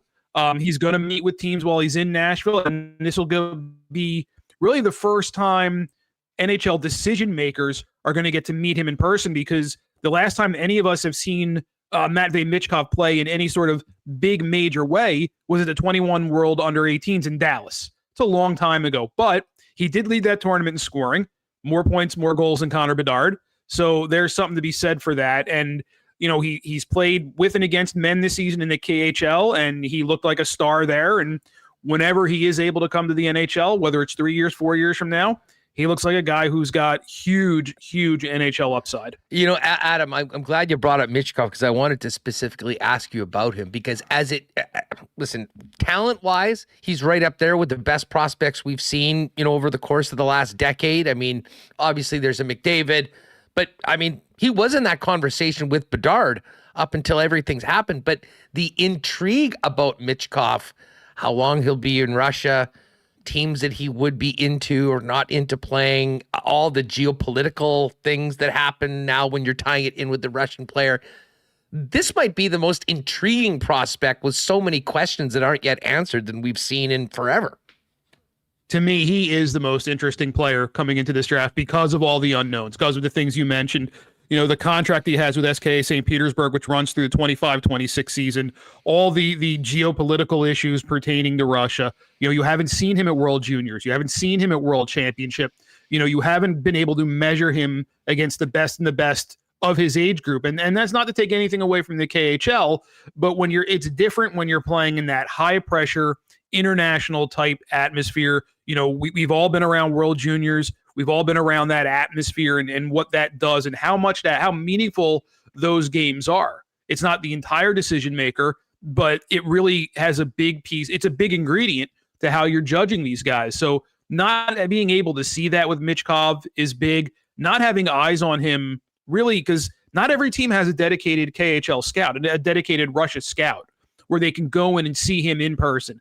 You're doing a lot off video. So whatever degree of usefulness you find from video scouting, and it varies amongst the scouting community, that's really all you have to judge him on. And you kind of have to do you really have to do your homework on him. And we spoke to Brent Flair this morning, the amateur scouting director for the Philadelphia Flyers. You talk to people around him, you talk to his teammates, his coaches, the people who know him best. You do your best to learn everything you can about this young man before, since you don't have the chance to meet him. You do your homework, you make as many phone calls as you have to make, you try to get as much of a background on him as you can. So when you do meet him, you kind of go in with a little bit of knowledge of who he could be and who he might be. And then you make your decision after that. Adam Kimelman of NHL.com with us here on Winnipeg Sports Talk. Looking ahead to the draft, Winnipeg Sports Talk at the NHL Draft presented by Coolbet. Shows beginning Monday from Music City. Do not miss it. Make sure to hit that red subscribe button and join us daily. Adam, it's been pretty clear that from talking to scouts, there's one, and then there's a bit of a gap, and then you've got those 2 through 5 prospects. How big of a gap is there in your opinion, or is there between the 5th selection and then the group of players that'll start hearing their names called at 6 and below? I think the farther you go, the finer the details become that separate these guys. Whether it's the couple of guys from the U.S. national team program, Ryan Leonard, Gabe Perreault, Oliver Moore, whether it's Colby Barlow from Owen Sound, Dvorsky, Matt Wood, the defensemen Reinbacher and Sandin Palika and Willander. All these guys have the look of being really significant NHL players, guys who can be foundational players for their team. This is one of the deeper drafts I can remember in very recent history. Maybe, right up there with the 2015 group. The 2019 group was very good. I think we're sort of in that category of having, if we have this conversation 5 years from now, I think we're talking about guys who have been multi-time All-Stars. I think we're talking about guys who look like foundational pieces for their NHL team. So there's that group of guys that could go from, say, 5 to 25 or 6 to 25. There's a lot of talent in there, and the order is going to be completely unpredictable. You could ask 5 scouts and maybe get 5 different answers. What are you hearing about 2 players with the Manitoba ties from their teams last year? Zach Benson from the dearly departed Winnipeg Ice and Nate Danielson from the Wheaties down the highway. Well, I talked to Marty Murray, who took over as the coach in Brandon, and his opinion of Nate Danielson is he had 80 points kind of carrying a team by himself.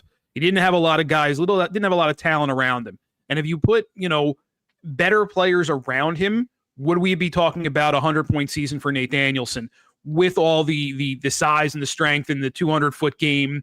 He sort of, he got more opportunities to play offensively, and he went from being this, maybe a 3rd round, checking line center to being a guy who can be a major offensive contributor for you. He got that opportunity with extended ice time in Brandon, and he's going to get more of it next season. So teams really like what they saw in the second half of the season from him. With Zach Benson, the only question is, can he get strong enough to have that, the skill sets are phenomenal. The head for the game, the offensive ability, the puck hound, there's a lot to like about Zach Benson. The question is, can he be strong enough to play that game at the NHL level because he isn't the quickest skater in the world. He will have to get a little bit faster, but if he can get stronger with that dynamic offensive skill set that he has, he's a guy that could be an outstanding NHL player. But there is a little bit of projection and I don't want to say hope because that's probably not the right word, but you have to really put some faith in the fact that he's going to be able to get stronger, put on weight, and hold that weight to play at his size and at the NHL level.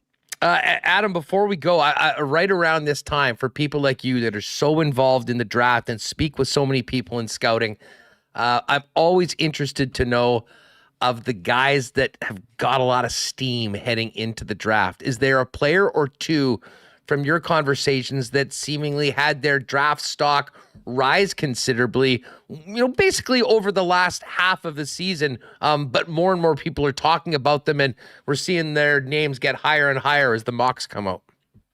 Well, I think there's two guys. I think one guy is Tom Willander, the defenseman from Rögle in Sweden.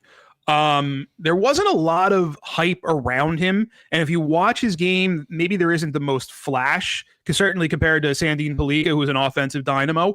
But the more you watch Willander, the more you see this kid does everything really well. And I'm really, you get to meet him, and he's a very intelligent young man, very smart, understands what's going to make him a better player. And in his case, that's going to Boston University in the fall. He had the chance to play with the big club in Rögle, with the, in the SHL. And he said, a little short-term glory, but in the long term, it was better for him to go overseas, to come over to North America, to play for BU. He'll get all the time he needs, all the time in the gym to develop that he needs.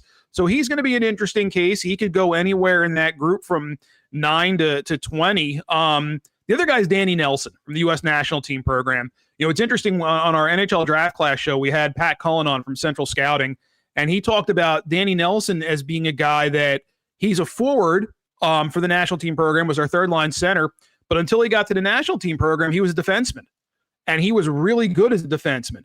And at 6'4" and 210 pounds, he certainly has the build to be an NHL defenseman, the athleticism, the skating ability. So it's going to be really interesting to see what teams think of him. He's going to go to Notre Dame, said he wants to play forward, said he wants to play center. So we'll see if that works. But, I remember talking to Brian Burke, and he said at the draft in 2008, they were looking at Jake Gardner. Jake Gardner was a defenseman, but Jake Gardner had played forward all through high school. And Berkey said, we're going to draft him as a defenseman. If it doesn't work, we think he can play forward at the NHL level. So either way, it works for us. And that's, and Jake Gardner went on to have a really nice NHL career. Danny Nelson could be a guy in the same boat where if he doesn't, play the way they want him to play at forward, you can slide him back to defense and maybe get a pretty good player out of it.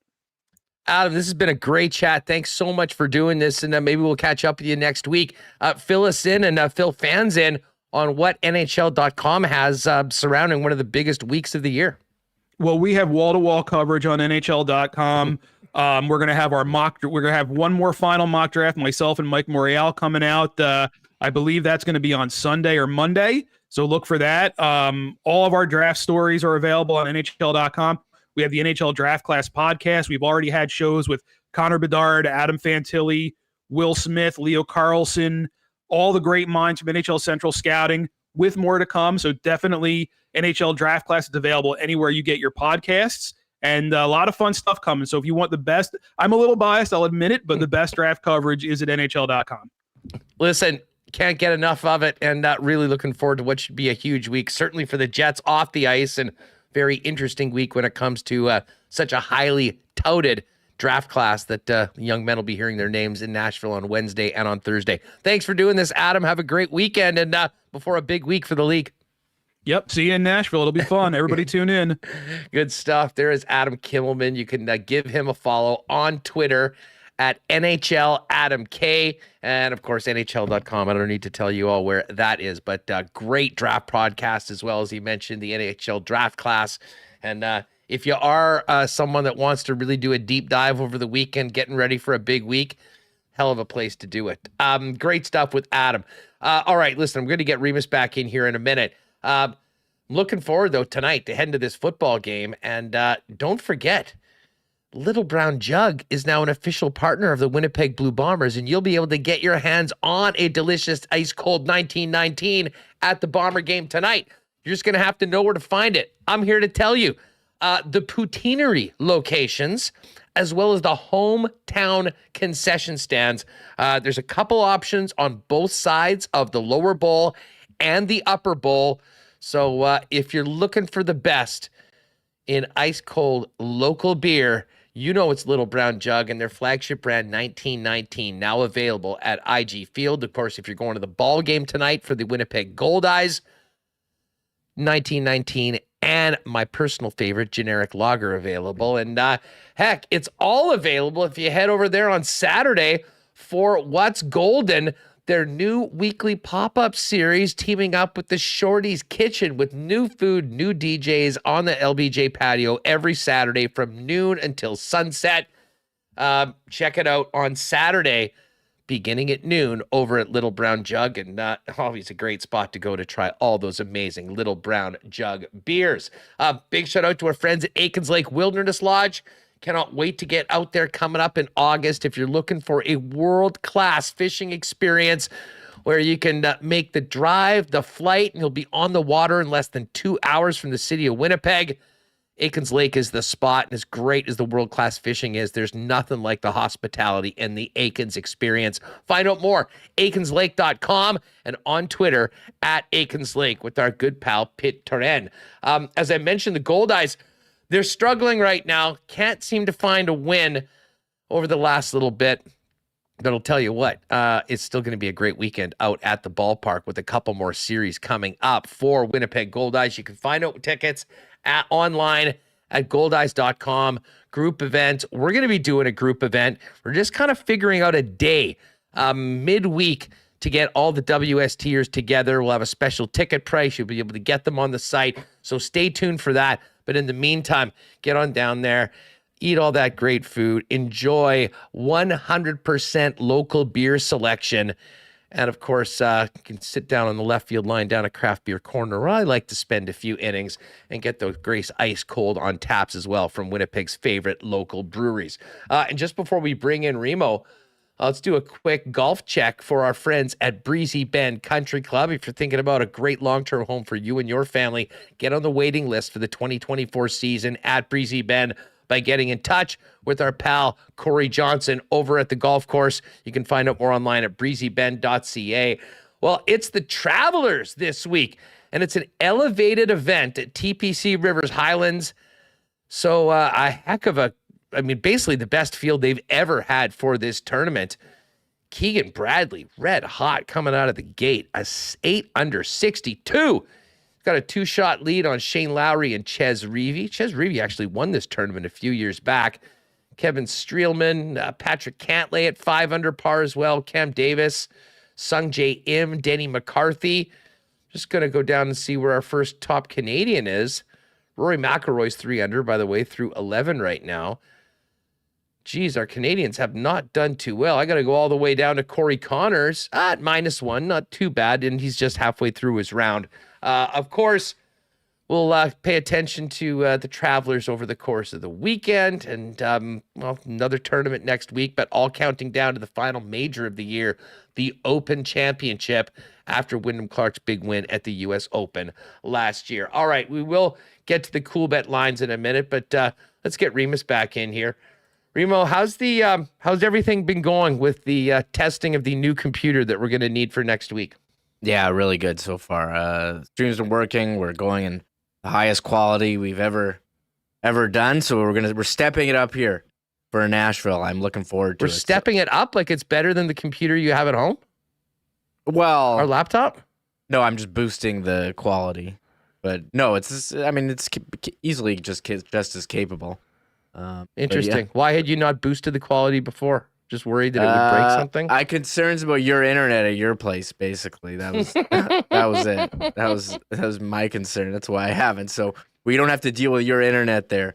We're gonna be I don't know what the hotel internet. I'm nervous about that, and hopefully we can get a wired connection. But this is all technical talk. I don't think anyone wants this behind the scenes type discussion of what goes on here. But look, you'd be surprised. Some people actually do, but I still am, and maybe this is just an ability to give a shot at my personal internet provider. Yeah. But the fact that I went halfway across the world to Qatar, had no ability to plug in, did it off Wi-Fi, and you said it was the best connection we've ever had for the show. Told us all we need to do about it's some of the internet services. Services here. You're in a building and you're limited by what they can offer you. So that's Well, we'll move to a massive WST studio at some point, and then we won't have to be worried about that. But I do like just waking up and coming downstairs and not putting on clothes. Yeah, well, I know you do. You do too. You like rolling out of bed and going to your computer. It's true. There's a lot of benefits to both sides. And now we've got these great backgrounds. What would we do with it? Well, anyways, we could use that as well. Hey, listen, let's get to the Coolbet lines before we go tonight. As I mentioned, the Bombers are 6-point favorites against the BC Lions right now. Total for this game is 49.5, and the Bombers are minus 163 on the money line. But I want to point you out to a couple of exclusives. First of all, I did one up for them under the Winnipeg Sports Talk Parlay. If you go to exclusives and go down to the bottom, it's right there. It's Bombers to cover 5.5. So Bombers to win by 6 or more. Nick Dembski to have 5 or more catches in the game tonight. Dalton Schoen to hit the over prop on his receiving, so 76 or more receiving yards. And Zach Collaros to hit his passing prop of plus 270. I'm actually amazed at plus 840. These are such correlated numbers, like the receptions and the receiving yards. That is true, actually. I thought it would be a much lower number. So needless to say, I jumped on it as soon as I could. If you do want to ride with me on that one, it's plus 840 right now. That's the Winnipeg Sports Talk exclusive. And then if you go to the Coolbet exclusives, they have another one, and this is similar but less. So it's Bombers to win. You don't have to hit the they don't have to win by 6. Just Bombers to win. Zach Collaros to hit that passing total of 270 or more yards, and Collaros to throw 2 touchdowns. That's plus 235. So obviously a much smaller number, but an easier bet to hit. But I still think that the plus 840 is a crazy number that we got. We will take it, though. Thank you very much. And here's a little sneak peek on tomorrow's Lock Shop Partner Parlay. It's already up. We're taking Saskatchewan plus 3.5 against Calgary, Edmonton plus 6.5 at home against Toronto, and the Alouettes were buying an extra point to plus 3.5. That is up at plus 575. And tomorrow, on the Lock Shop at noon, hour before Winnipeg Sports Talk, over at the Lock Shop Bets YouTube channel. We will be live, and we'll break down all the games and as well as everything hitting on this week. There is a draft tonight, Remis, the NBA draft, and I have to tell you, it is funny. Connor Bedard is not even on the board when it comes to the NHL draft odds right now. Victor Wembanyama, however, is a minus 33,333 favorite to be the number 1 overall pick. Just to give you an idea about what that means, if you bet $10,000 on Wembanyama to be the number 1 overall pick, you'd win $30. Yeah, not worth it. Don't do it. That's sounds like some of the horse bets that I made. By the way, how did you do yesterday? Did you win any? No, I'm so cold. Did you win? I hit a triactor. You did? I did. I mean, it wasn't a big money triactor. It was the race 1, but 1445.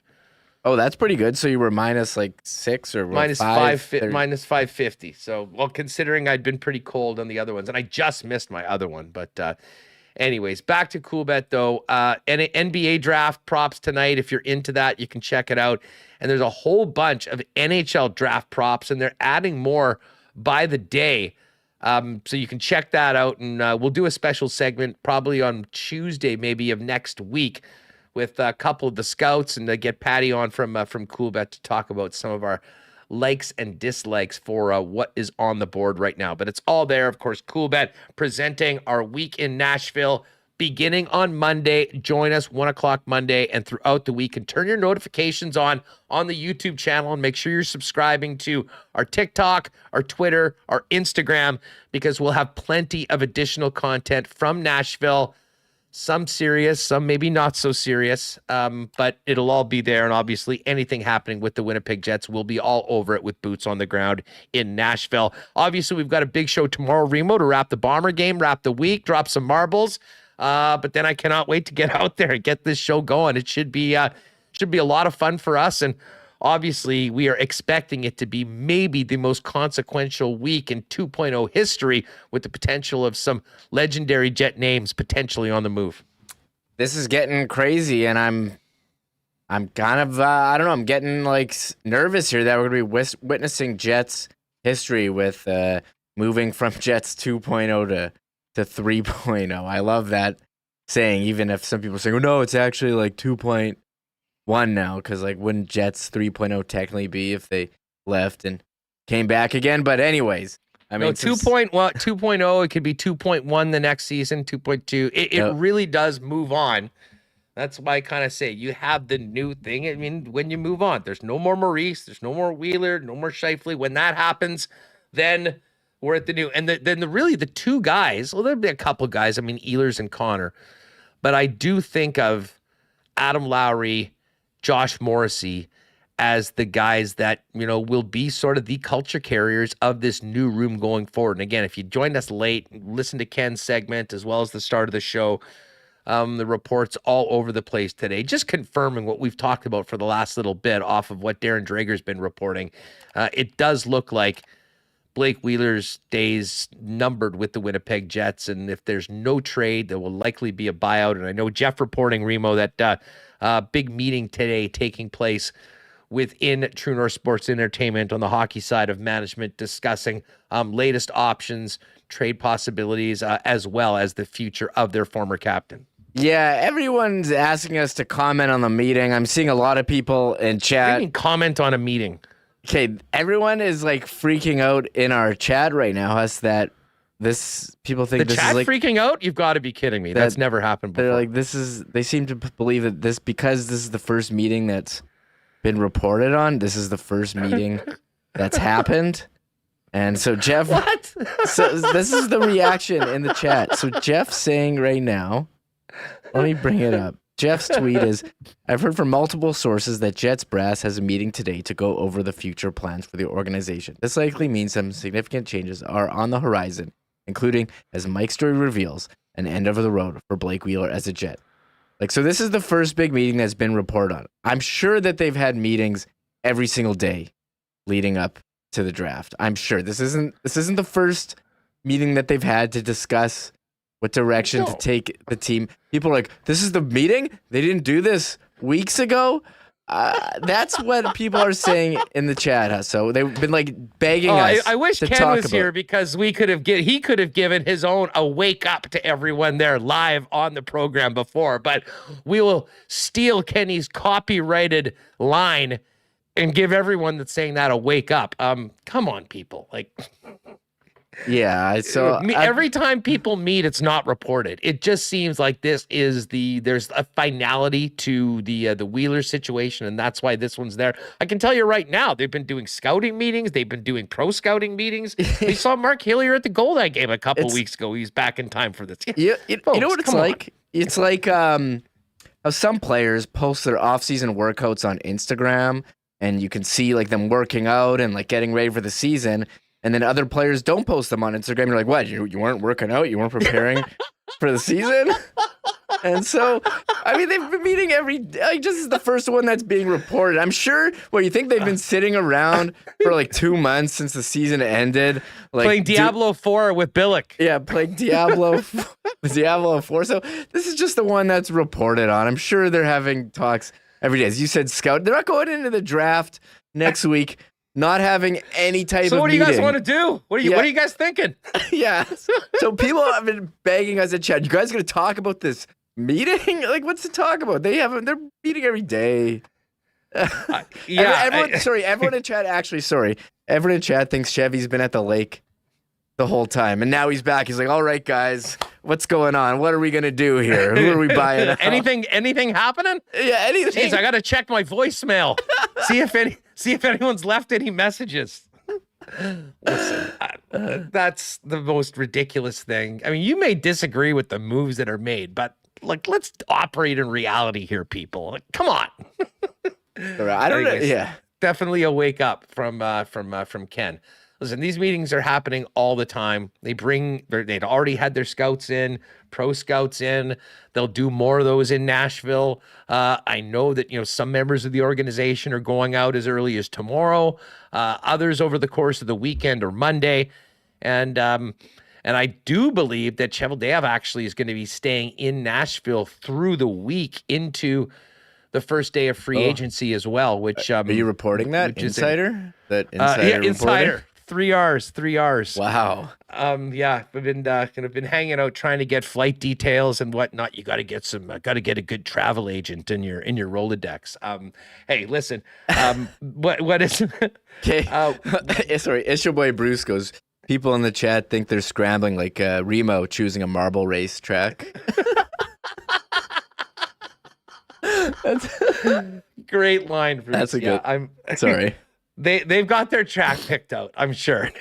how it goes? They go on we'll factory see. Too? Factory twists and turns? The dojo. The dojo. we will hit we will hit a marble race tomorrow. So make sure to join us for that. Should be a great show. As I said, we're going to be wrapping up the week for the Blue Bombers, looking ahead to the rest of the CFL week, and one more show with the latest on the Winnipeg Jets before it's showtime in Music City all next week. Really looking forward to it. Thanks to all of you for joining us. Another great crowd in here. If you haven't already, hit that red subscribe button, and beautiful, over 200 thumbs up. Thank you very much, everyone. If you haven't already, hit that thumbs up, though. It does help us spread the channel.